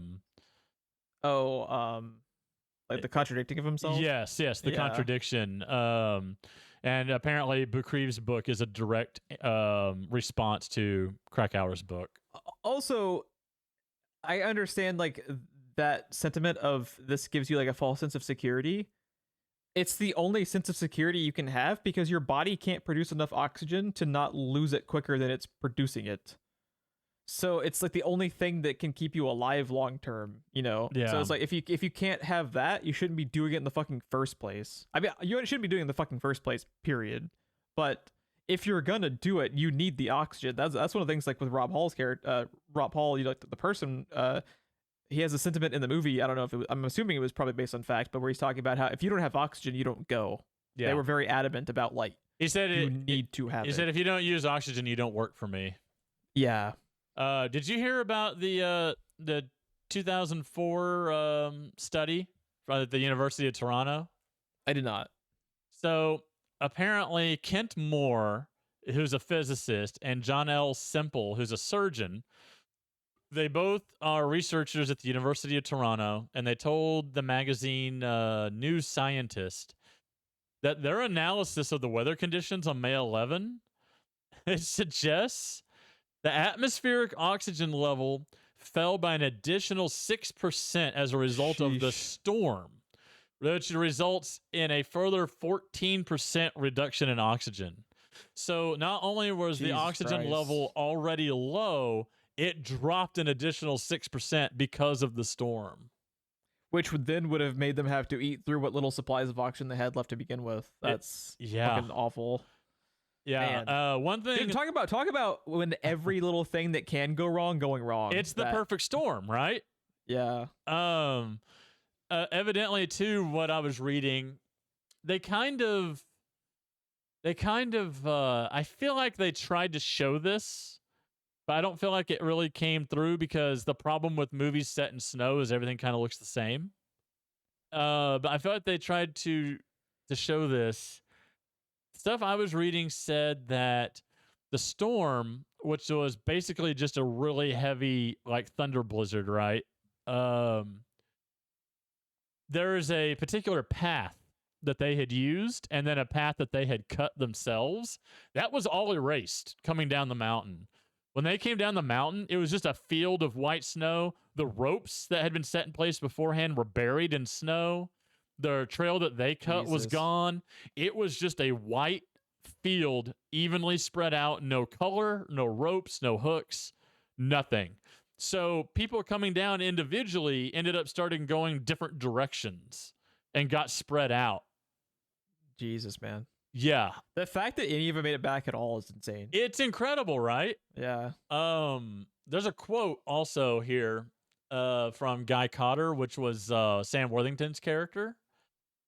So Krakauer, in his book, apparently attacks, like I said, what was his name? About the oxygen. All I'm finding is Krakauer. Hang on. But Bukreev about the oxygen thing, which, by the way, Bukreev says in his book that, yeah, he doesn't use it, but in case of emergencies, he has 1 bottle of oxygen, a mask, and a regulator for emergencies for anyone in his expedition that needs it. So he did have oxygen with him, but he just doesn't believe in using it. It's wild how the books became such like a he said, she said type of thing. Yeah, you should just do some research on the books themselves. It's crazy. But anyways, in addition, he, referring to Krakauer, wrote that the competition between Hall and Fisher's guiding companies may have led to Hall's decision to not turn back on the 10th of May after the summiting deadline of 1400, though it's not clear whether the guides would have been effective had they stuck to the deadline. And then there's a quote from Guy Cotter who says, "It is very difficult to turn someone around high on the mountain. If a client sees the summit is close and they're dead set on getting there, they're going to laugh in your face and keep going." Because think about it. Not only is this a thing you've done before, you wouldn't be tackling Everest, right? You're not going to be climbing, your first mountain's not going to be Everest. They had to acclimatize for 40 days, camping out in tents and shit on the side of the mountain, getting used to the climate and the physical conditioning involved. If you're telling me you're getting so close to the top of Everest that the summit is right there and someone tells you to turn around, yeah, I see exactly what Guy is talking about. Yeah. Especially for the type of person that would be willing to do this in the first place, right? Not to generalize people, but there is a mindset for something like this. This is a very specific mindset you have to have or you're not doing this. Absolutely. We use summoning a mountain as a metaphor for doing the impossible, right? So I get it. I get it too, because it's almost like a completionism thing too. It's like the climatizing looks to be grueling as fuck. Can you imagine? To do it for that long and to not be able to complete it would just be fucking devastating. And I totally understand that mindset. Where you're like, even if this kills me, I'm gonna fucking get to the top of that goddamn mountain, dude. You know, like I 1 in 4 I get being that invested at that point. When we watched this movie, because my wife watched it with me, when they sat down to take that picture of the group before they went up, I was like, yeah, that picture's not going to come back at the end of the movie. There's no way we're going to see the actual photo at the end. And yeah, every time you see a true story movie and they take the time to take a photograph, it's like, I wonder where that's going to come into play. The worst ones are the ones that circle the people that died or like the people that survived. It's like, oh, I don't want to see you all laid out like that. Yeah. What did Chris think? Did Chris like the movie? She doesn't like dour, like sad, depressing things. I think she liked the movie. I think she's just not big on like the subject matter. I get that, because it's hard to say that this is a good movie because you know what happened to real people, right? Like nothing good happened in this movie. You and I reviewing the movie and the way it's made and everything, it is a good movie. What it's about, it's hard to call it a good movie because you know what happened. Yeah, it's just it's one of those things where this is a movie, when you watch it, you are going to have an emotional reaction to it. You have to, and if you don't, you're a fucking sociopath serial killer. You know. Hey, don't cast aspersions here. Because like if you watch this and don't get a little bit emotional about it, especially when you fucking hear about that fucking phone call having happened in real life, like, I'm gonna cry, dude. Jesus Christ. And he asked her to name the daughter Sarah in real life on that phone call. Yeah. Dude, seeing the grown-up Sarah at the end of the movie, like home video of grown-up Sarah. Man, could you imagine being that family? Because this happened and this movie existing. This happened in 96. It came out in 2015. So she'd be like, what, 20? that right?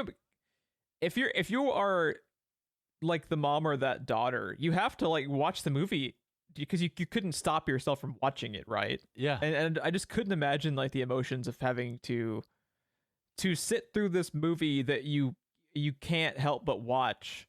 But what would be, because what goes through you and I, we have nothing to do with the situation. But if we were that close to the situation watching the movie, like I can't imagine like, the emotions. Could see and understand Jan not wanting to watch it. But the curiosity, if you've never met your father, but you grew up hearing this story, right? To watch this movie and, you know, like it's an embodiment of your dad. Yeah. It's insane. Because it's the closest, I hate to say this, especially as a father, it's the closest you're going to feel you're going to get to your father is Jason Clarke's performance of your father, right? And for the amount of respect that these actors pay to these real people with how good their performances are is... See, I figured... You can't ask for any more. I figured knowing you, Jeff, you're a sucker for a good performance. You will watch a bad movie for a good performance. Man. This cast, I remembered these performances being phenomenal. And like I said, I think that's just being driven by the fact that you are embodying people who are no longer with us because of the events of the movie. I feel like that has to give you an extra kick to do the best performance that you could do. The ensemble cast here, giving everything they have to pay as much respect to these people as they can. I figured if nothing else, you would appreciate. You want to know one of the other supporting actresses I want to talk about specifically? Helen, who is the person directly communicating over the radio with Rob. Yes. She... Emily Watson is one of the leads in Chernobyl with Jared Harris and Stellan Skarsgård. So I think they specifically hired her for that show because of her performance in Everest. Oh, yeah. And you can see the through line. And she is fucking astounding in Chernobyl. She is as good, if not better, than Jared Harris and fucking Stellan Skarsgård, dude. Like, she's amazing in that show. And her like reactions to what, you know, it's exactly the same, because like you said, like the through lines of it's the way people can put themselves in the shoes of being able to approach this thing that happened to actual people is this very specific kind of thing that these, you know, these actors are signing up for, and she is astounding in that show too, just like she is in this movie. So I really liked her in this too. Dude, Helen is so powerless to do anything that is happening, but she's at ground zero, right? Like, she is down at base camp listening to these people die, and there's not a goddamn thing she can do about it. And they're right there on the mountain. They're not really that far away. They might, it's like Keira Knightley's character says, like, they might as well be on the moon. But because it's just not fucking possible to get, like, the helicopters literally can't function. The helicopter, you know? after it rescued Beck, fell off of the mountain to get enough auto rotor and enough air density under the blades to start flying. Dude, when the chopper pilot tells Brolin, I'm gonna dip off the edge until the wind catches the blades. Like, what? No. Please, no. That helicopter was skiing down the mountain on its skis. I can't, dude. I can't. Can you imagine if you had died there? You get to the helicopter and the helicopter all crashes? That way. Yeah. Also, apparently, the Beck was the second person choppered down. Yes, that's what I read. There was another person that was even in worse shape than him that they choppered down. So this fucking chopper pilot did that twice. Yeah. If not, like, it's crazy, man. It's fucking nuts. This whole thing is nuts. This whole thing is crazy. And it's like, the more you learn about it, the more just like what people can do, both out of like heroism and just fucking stupidity, and how sometimes they're woven together, and that is like, it's such a human thing, right? Like, this movie makes you fucking like realize humans are capable of insanely terrible and insanely incredible things all at the same time. And fuck. Can I I was this was like one of those movies where it's a great movie, but it's tough to watch at the same time because you can't help but put yourself in their shoes. Can I head something off a little bit? What's up? Like, I understand the inclination to be like, these people did this to themselves.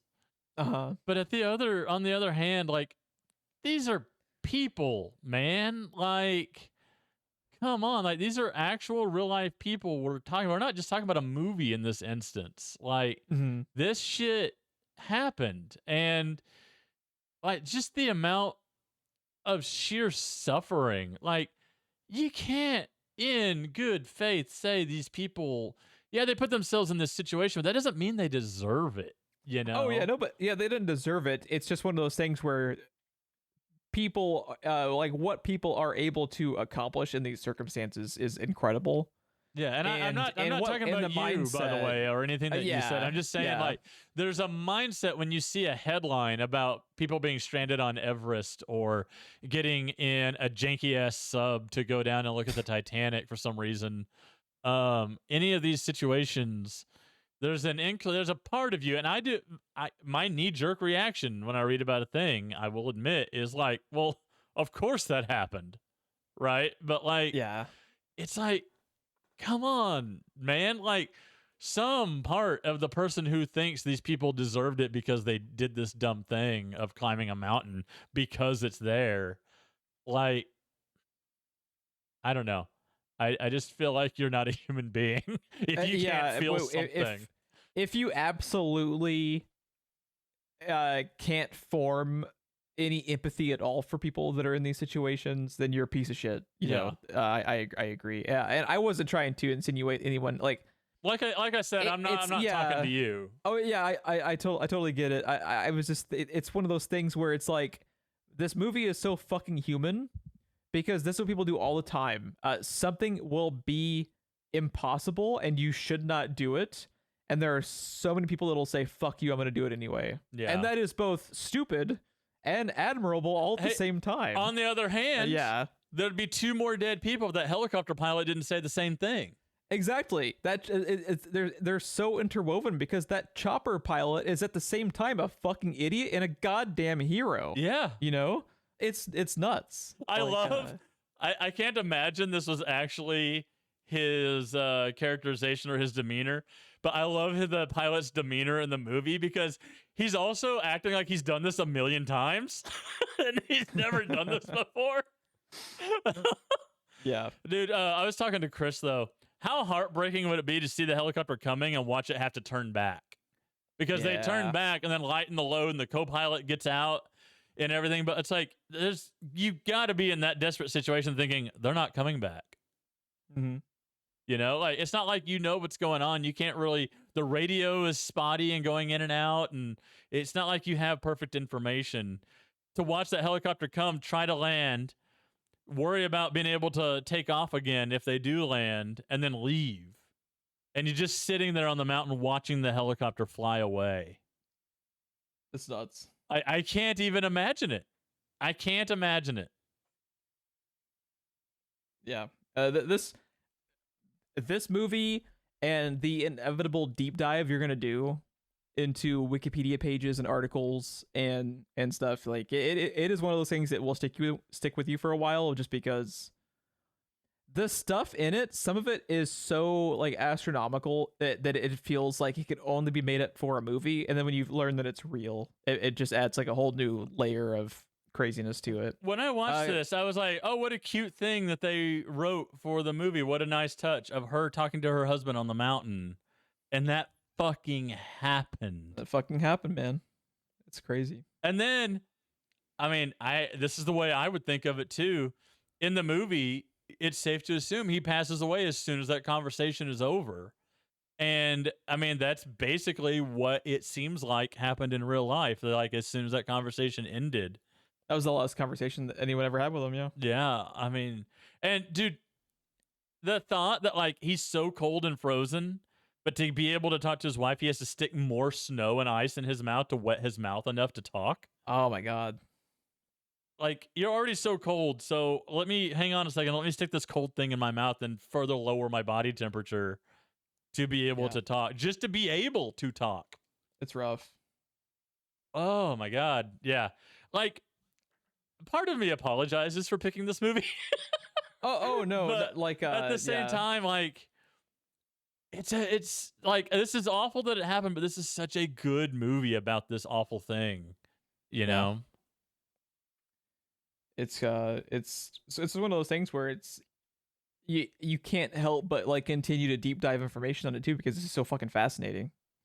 Yeah, it's like I said, this is probably not even the worst disaster that happened, but this was definitely the one that was on TV the most. And Robin Wright has that line about, "You've already declared my husband dead once. It's not going to look good if he's declared dead a second time on CNN." And then it cuts to like a helicopter flying. Yeah, it's nuts. Dude, her performance as Peach, by the way, like, no, you don't understand. You are bringing my husband home. I also wanted. We've talked about the chopper pilot. We have to credit the actual person, because just what a fucking hero, dude. So this was from that History versus Hollywood article that I mentioned a little bit earlier. So yes, like in the movie, the true story reveals that Peach Weathers was instrumental in organizing her husband's helicopter rescue. She enlisted the help of her friends and fellow moms, who began calling everyone they could think of. They contacted U.S. Senator Kay Bailey Hutchison from Texas, and Tom Daschle, the Democratic Senate Minority Leader. Daschle encouraged the State Department to act, and they reached out to David Shinstead at the embassy in Kathmandu. After Shinstead was turned down by several pilots, a Nepalese woman he worked with recommended Lieutenant Colonel Madan Khetri, a Nepalese army pilot who she suspected might accept the challenge, and he did. God damn, nuts, dude. Yeah. So the helicopter rescue of Beck Weathers and Taiwanese climber Makulu Gao from above Everest icefall at 19,860 feet by Khetri was the highest rescue ever completed, and it also set the record for the highest helicopter landing. Nuts, dude. Saved 2 people and got all the deserved glory. Yeah, fucking, just what a story. And it's one of those things where it is a great movie, but it is not fun to watch. Because but definitely worth your time at the same time. Definitely worth your time, especially I feel like I can't watch I'm not one of those people who can just constantly seek out documentaries on stuff, because eventually it would get like a little bit too bleak if I was just constantly surrounded by these like insane true stories, you know. But I really appreciate even from like a writing perspective, like how delicately you have to write a movie when you are writing someone who isn't a character, who's a person. They actually existed. The family members of these people will probably watch the movie. That is a daunting undertaking that I would not want to pursue myself. But I commend people that make these types of movies, that do the research and are even willing to like convey what happened to real people. It's not an easy thing to do. I would be intimidated by just trying to attempt to convey. Like, imagine trying to take all this information and write a script out of that. Yeah, I don't know how you do that, man. Let alone being the cinematographer or the director or John. Fuck, I just forgot his name. Jason Clarke. Like, imagine trying to be Jason Clarke reading the script and reading the shit that actually happened. Yeah, it's an undertaking, man. Like, I can't even imagine where you begin thinking I'm gonna be the one to tell this story. Like, I'm gonna be the one that takes down Batman, right? Like, I'm gonna be the one that is going to tell this story in a compelling way that is respectful and shows the heroism of these people, including the people that are stranded, losing their lives. Like, also the amount of survivor's guilt. Oh my God. You have to go down the mountain and walk past people that every fiber of your being would want you to save them, but you physically can't. You are barely able to walk yourself. It is not possible. These people cannot physically be saved. It's not possible. And you have to walk past them, and the willpower to do that, and how much guilt you would have because of that is insane. Everyone in this movie looks like they just got back from Vietnam. Right. Yeah. Like, it is so heart-wrenching. Yeah. I think it's a fantastic movie. And that, yeah. I also was talking about Helen earlier, and I'd forgotten the character she was playing, but Elizabeth Debicki's character, this is her first expedition, remember? Mm-hmm. This is day one on the job. Like, she's the one, you know, forecasting the weather and stuff. She's like the doctor, and she's like keeping track of the weather as it's coming in. So she is sitting at base camp watching this unfold. First expedition for the company, first time with the company, watching her boss die on the mountain. Man, like, oh my God. Yeah, and then I don't think you can come back from that. I think you just no longer are able to do that job, right? Like I couldn't do it. And it's all bad, but for some reason, the one that gets me the most, because they spend so much time on his story, is Doug.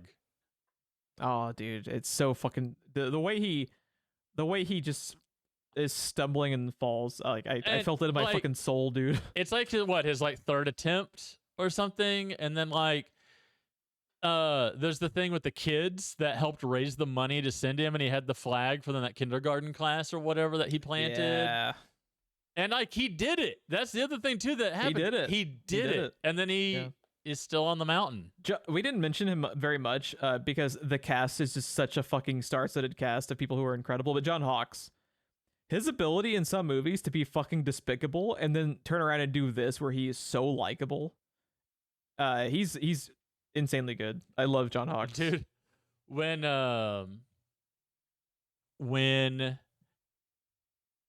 John Hawkes is talking to Josh Brolin on the bus, and he's Josh Brolin's just like, a mailman on Everest, huh? And then he leaves, and then Michael Kelly's sitting behind him, and just like, he's done this mountain and this mountain, and this is gonna be like his third attempt on Everest, and like. Stop being a dick, basically. And Josh Brolin did stop being a dick to Doug after that. Like, it was, like, just shut him down. Yeah.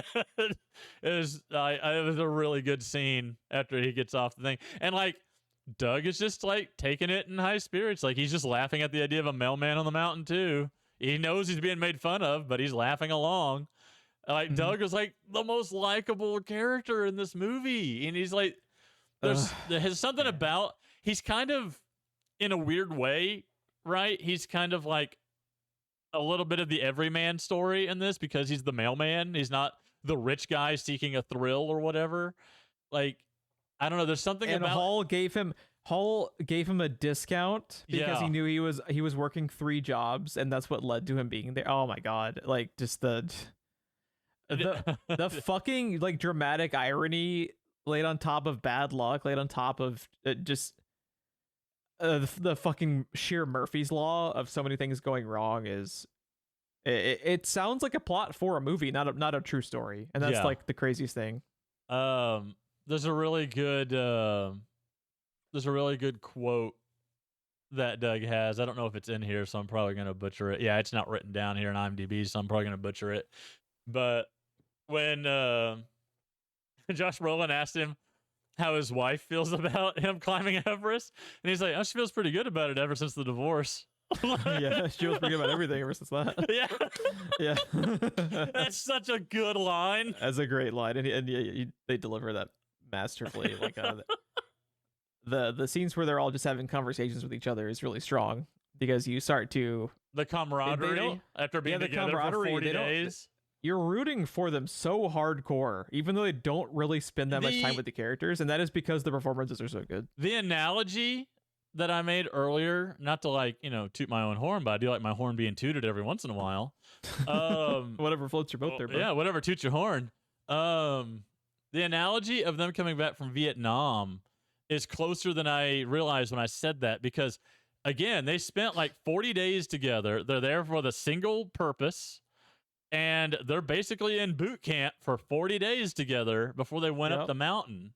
Like, they have a sense of that same camaraderie that, like, military people have. Your family at that point. Yeah. Yeah. So, and then taking that and watching people leaving other people for dead. And I mean, hang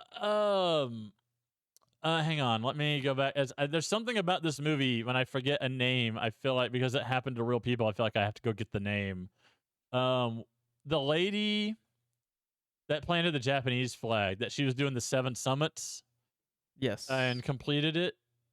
Like, just the idea of, like, you know, he woke up next to her after being left for dead. He watched people walk away from him. By the way, he wrote a book also in real life about surviving this. So I imagine a lot of his story, one of the reasons we focus so much on him is we have so much from a firsthand account of it.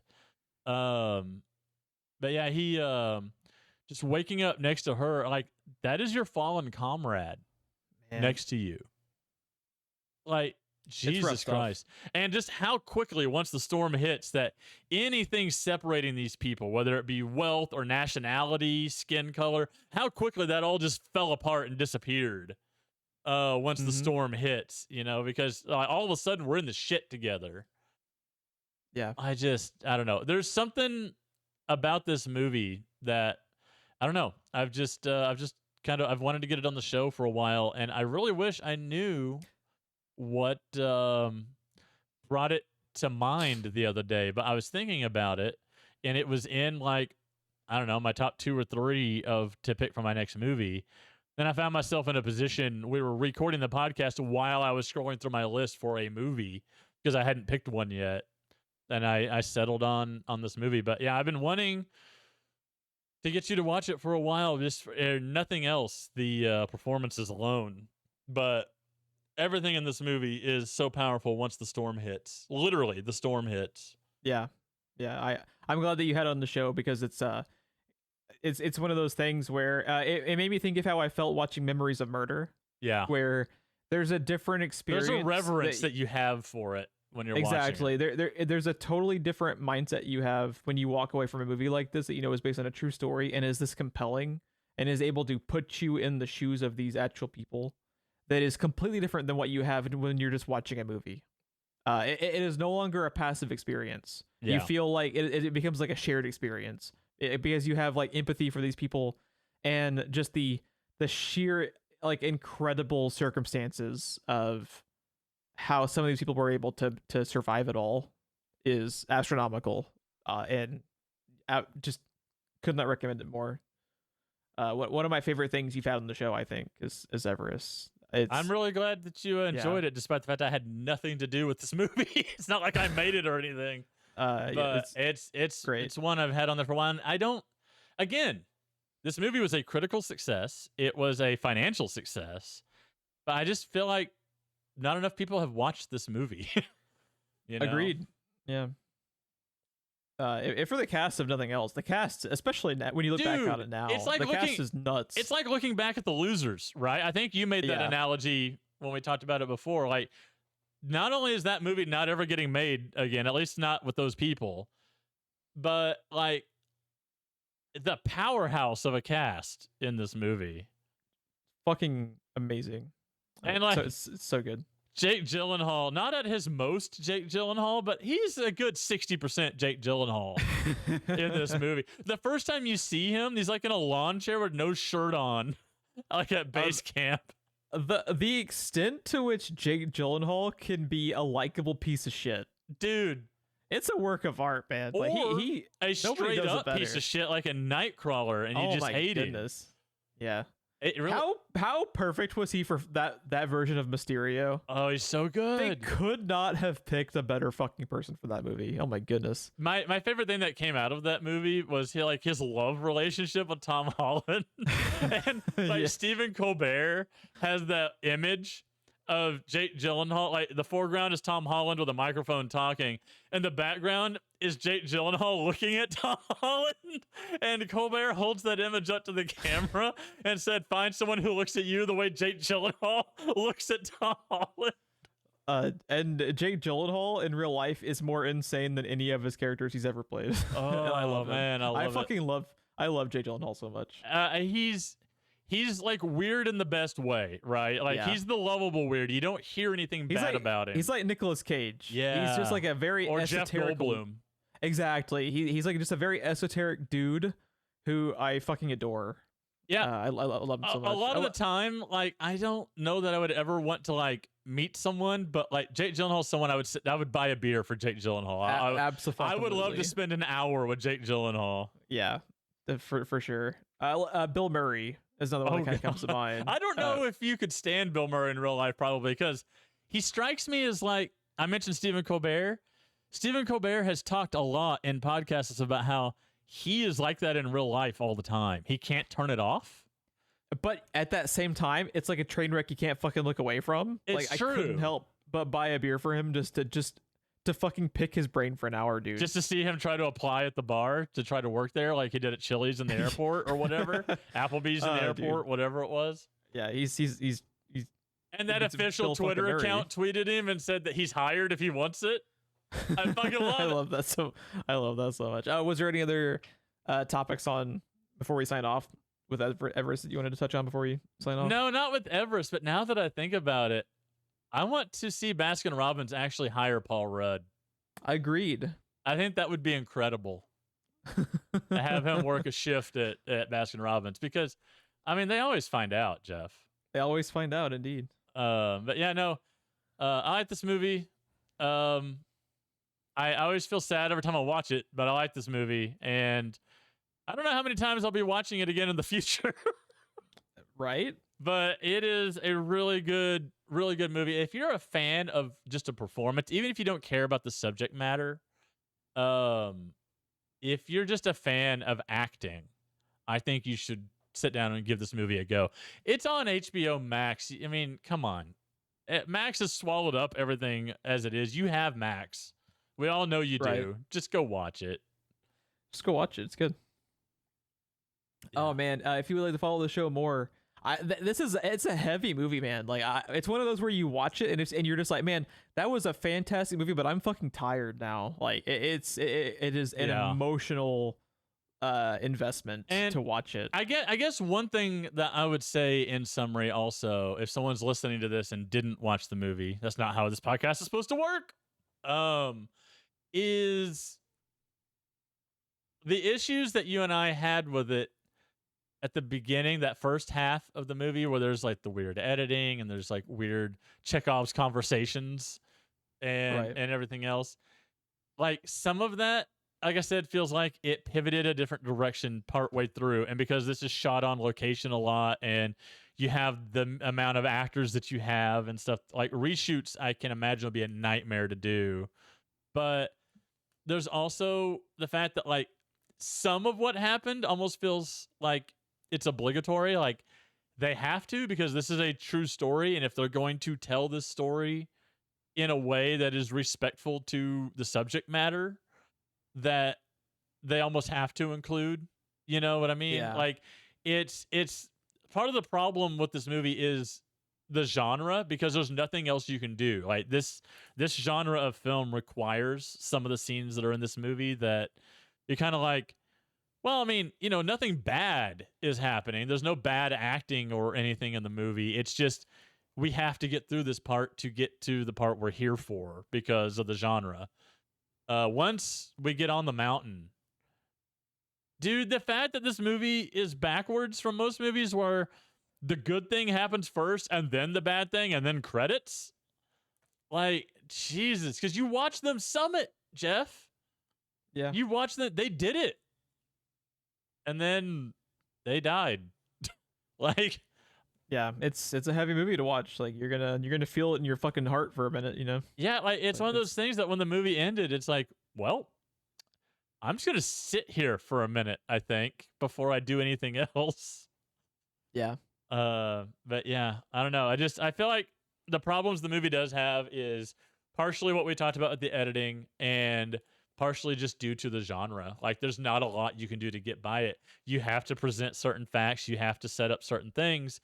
And this movie takes its time with that, but it's not wasted, because when people do start dying on the mountain, when the storm does hit, not only have you seen these characters together, so that impact is felt more, you watching the movie have now spent time with these characters and just seen them at their happiest, right? They're excited to do this thing.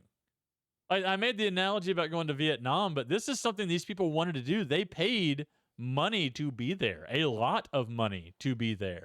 Yeah, it's like what Brolin's character talks about when he says, "When I'm at home, there's a gray cloud following me, but when I come here, it's secure." Yeah, and it's just that mindset of I'm not truly alive until I'm in this type of situation and on this mountain. You know? Yeah, so it's like just pushing the limits is like what makes them feel alive, and I can't argue with that because that's how a lot of people function, you know? Yeah. I would never scale the side of a fucking mountain, but to be able to do that and say that you did it is there's no small something feat. It's no small feat. There's something to it, and it is one of those, like, you know, like I think you talked about earlier, like, you know, pushing the impossible is something that makes humans human. It's like, yeah, I shouldn't be doing this, but I'm gonna fucking do it, and you can't stop me. Like there is something admirable to that, even though I wouldn't in a fucking million years be caught on Mount Everest, dude. That's just not in my bones. There's also something to be said about the lesson of, you know, the fact that we can summit Mount Everest does not mean that somehow that we're in control of nature, right? Like there's a moral there also that's kind of humbling, in that like nature always has the last word. Right. It doesn't matter how experienced you are. It doesn't matter if your job is to summit Everest, like Rob's is. It's the mountain is to be respected, right? Nature is to be respected. And it's like even if you've accomplished this before, doesn't mean that you're a shoo-in to succeed next time. Right. Yeah. So yeah, there's a moral there. I guess my final summary of the movie is if you don't typically watch these kinds of movies, or you just want to see the meat of it, like the slow part is not for nothing. All right, the slow start to the movie is setting up your time with these characters and the characters with each other. And when the movie does hit the ground running, like holy shit, does it hit the ground running? It really does. That's all. Yeah. Probably one of the more detailed podcasts we've recorded for this show, but I think it's deserved because of the subject matter, and because of how well crafted the movie itself is, both from a performance aspect as far as like the set design and how lived in the latter stages of the movies, like third act are, where, man, do you feel the cold just like emanating from the screen. Also, one thing I want to mention too, I actually watched this on my computer tonight, so I was watching the movie with headphones on, and the sound mixing of the wind and everything in headphones, if you watch this again, watch it with like good headphones. This movie was in IMAX, so I can imagine the sound mixing in it has to be very good.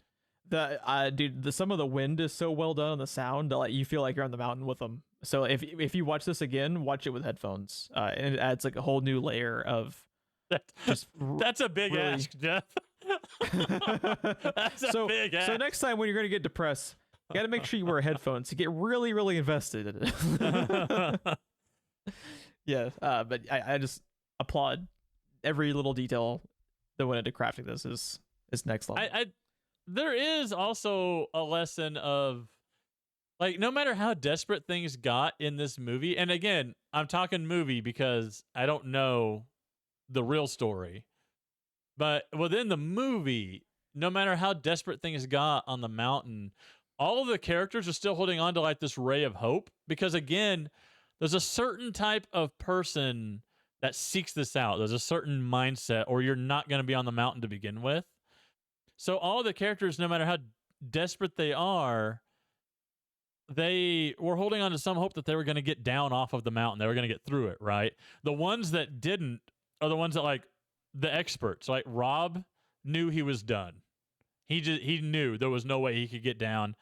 I feel so bad I keep forgetting Jake Gyllenhaal's character's name. Scott Fisher. Yes, Scott Fisher. Like, he literally says, you keep going. I'm done. Like, he just knows. He just knows at that point that he's pushed it too far. He can't. There's no coming back for him. So, like, our experts are the ones that kind of laid down because they knew, and everyone else that was there's like a ray of hope that they're going to get off, that they're holding on no matter how dark the situation was. And a lot of them did. you know. So I don't know. There's a lesson in there somewhere also. Yeah. It's not all dark and dour. It is, but the lessons that can be learned, the lessons that this movie's trying to put forth, I think, are the bright spot of the movie, and not necessarily the content of the movie itself. If that makes any fucking sense at all. I got you. Yeah, it's something that will stick with you, but it is an absolutely fantastic movie that's well made and is very, very respectful to its subject matter, which not everything is that is based on a true story, unfortunately. Yeah, and you have to be careful with true story movies because there's a lot of them that try to also paint an opinion. There's some that they talk about how they want the audience to make their own opinion, and then when you watch the movie, you're like, no, you don't. No, you fucking don't. I think this movie does a good job of just presenting the facts. It doesn't make anyone look like the good guy. It doesn't really necessarily make anyone look like the bad guy. You kind of feel at times that's like, well, you're the bad guy because you shouldn't be making that decision, but that is you coming to that with what the movie proposed. Mm-hmm. You know, the movie doesn't. No one in the movie outright calls like Rob a bad guy or anyone else. So, yeah, it's all the fact that Keira Knightley has like one scene with other people, and that's it.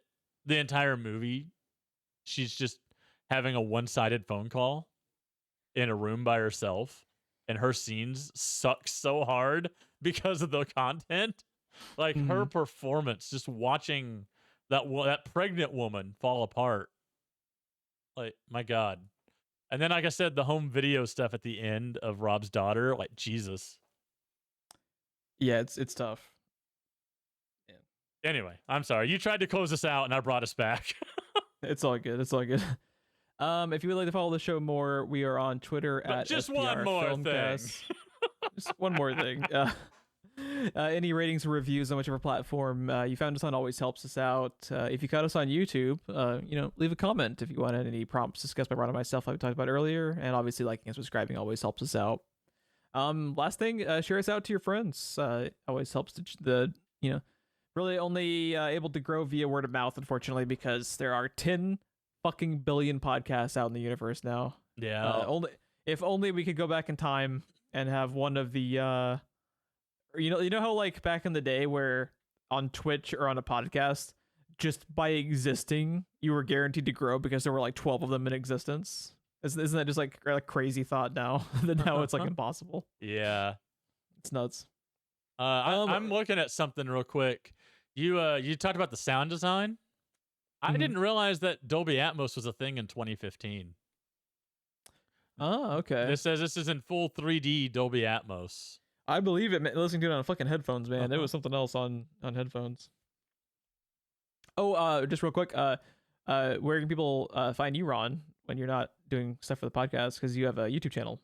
I am on YouTube, Twitch, and Twitter, X, as RonSense TV. And yeah, I was close to finishing out Subnautica, and then I died at the end of the game, and that deletes your save file. So, were you on like a hardcore mod or something that deletes your save? Oh, it's not a mod; it's part of the game. If you go to hardcore mode, it will delete your save file when you die. Yikes! And so you're almost done with the playthrough, and then it got deleted. And then I died to one of the simplest enemies while wearing a suit that cuts my damage that I take in half. As only Ron could do. Yeah, very fitting way to go. Bobby loves the beginning of the next video because I sound so depressed at the beginning of the next video. So I am currently essentially speedrunning Subnautica, getting back to that point. To get back to it. Yeah, and it's going pretty well at the moment. I think I have accomplished more in 2 videos than I have ever accomplished in 2 hours of that game in my life. So, but I guess that adds like a whole new fucking level to the intensity of it when if you die your save file is gone. I've never played a game that has that feature in place. I saw that and said you're out of your goddamn mind. And I always played the game on normal, right? You die, you drop your inventory since the last time you went into a base or a vehicle. it saves your inventory, and then if you pick up, like, say, 2 new items and then die, only those 2 new items are gone, which is pretty fair, right? I made it to safety with those other items. They stay in my inventory when I die. Excuse me, I'm a little choked up tonight with the season changing or trying to. But I after a while, getting grabbed by a monster just doesn't mean anything when you've beaten the game however many times and have a couple hundred hours. I'm just like, can you please speed up this animation so I can get back to what I was doing? And then, like, speedrunners use death as a method of teleportation because they will build a base that is just one room and a hatch and go in it and then go out and then go do a thing and then die, so it teleports them back to that base when they revive. That's interesting. Things like that.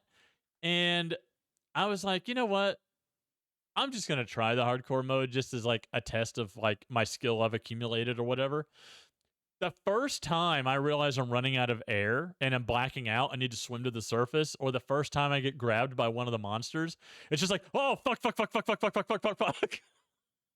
Because all of a sudden, death means something in the game. Yeah. You know, and now that's the only way I play it now. I don't play it any other way. Every file I do in this one and Below Zero. The first time I played Below Zero, I did it on hardcore mode. The very first time I played that game. Just because it turns into a scary game, Jeff. It's super scary. Yeah, because there's stakes. There's actual, like, stakes involved. Like, you don't get that fucking save file anymore. When I'm a cave and I look over, my oxygen is blinking red and I'm desperately trying to get back to my vehicle or whatever. Yeah. It's super scary. But yeah, I got that in a Dark Souls playthrough I'm doing on Twitch. Trying to do more on Twitch, but time is a thing. Unfortunately, it is. And it's a thing I don't have. But I'm going to try to do some daytime streaming. Maybe some daytime drinking with it. I don't know. Daytime drinking always a plus. I mean, what's the worst that can happen when you die in the game? Your save file is corrupted. So, like, why not just drink a little bit? What's the worst that can happen, dude? If I did a playthrough where I took a shot every time I died trying to start the game, I would just die of alcohol poisoning, because you get so used to having the best air tank and the best, like, speed bonuses and the best of everything that starting a new game, I often die like 3 or 4 times starting a new game because, like, oh shit. Right, I only have 30 seconds of oxygen. Oh yeah, because you're not used to how strict the light limitations are on the. Yeah, and you can get those upgrades so quick when you know where to find them. So I end up spending the entire playthrough with the best equipment, and then I start a new game file, and I did it on this playthrough. If you go watch that playlist, I died like 4 times starting that playthrough because I'm just so used to having the better equipment. Yeah, I haven't thought of that, but yeah, that makes sense. It's really funny and just kind of like, new game? New game. Yeah. Oh, man. Ron, would you like to know what we're covering next time? Lay it on me. All right. So I know absolutely nothing about this movie. Excellent. Other than who directed it and who's in it, because I was already sold. But wanted to watch it since it was released, but just haven't got around to it. So it was like, why the fuck not? Have you heard of Last Night in Soho? Yes, I have, and that has been on my list for a while. All right. This is directed by Edgar Wright, which alone, I'll watch it. I need to know nothing else. But the 2 leads, Matt Smith, Anya Taylor-Joy. So you add them with an Edgar Wright movie, and I'm in. So I've specifically never watched the trailer for this. I know nothing about it. I'd recommend you do the same, because it's always fun to just have no idea what the fuck you're in for. So what if I told you Terrence Stamp is in it? Oh, was he actually in it? Is that a spoiler? I didn't know he was in it. Yeah, he's listed on IMDb. Nice. Yeah, so I'm intentionally not watching anything on it. It is available for rent in the usual places, streamable on DirecTV, I guess, and Freevee. What the fuck is Freevee? I have no idea what Freevee is. Freevee is the Amazon free thing, like the Sony one, or like the one with all the eyes in the logo. I don't remember what it's called. Gotcha. Yeah, I had no idea what Freevee was until I just saw it on fucking Just Watch. But yeah. Everything. Last Night in Soho. Everything on IMDb, if it's on Freevee, it has a link to the Freevee to watch it, because it's all Amazon. Yeah, no, this has been on my list for a while, and when it was on Netflix, I came very close to watching it, and then I turned off Netflix because there's nothing to watch, and I never got around to watching it. Yeah, I'm excited. I've been wanting to watch this one for a while. Yeah, it's been a new fucking Edgar Wright movie that's been out for like 3 years, and I never got around to watching it, and I'm ashamed of myself because I fucking love Edgar Wright, and I'm just like, what the fuck? And it's an Edgar Wright movie with Matt fucking Smith in it, dude. Hey, Jeff. What are you waiting for, man? On the IMDb page, more movies like this, ready or not. Apparently, nice. I'm gonna love it, and you're not. Nice. Wouldn't that be devastating if I fucking hated this movie? It was like the first Edgar Wright movie that I didn't like. That'd be nuts, but yeah, I'm assuming I'm gonna like it. That's the risk you run picking a movie you know nothing about. That's part of the fun for me, is I like having no clue what I'm in for. Oh, man. Yeah, no, I'm excited. I just want to point out we've had the joyous thrill ride that was When Evil Lurks and Everest back to back. So hopefully this isn't just very, very, very dark. Drama, horror, mystery. I don't know about that, man. Yeah, I don't know. We'll see. Thanks for listening, everybody, and have a great night.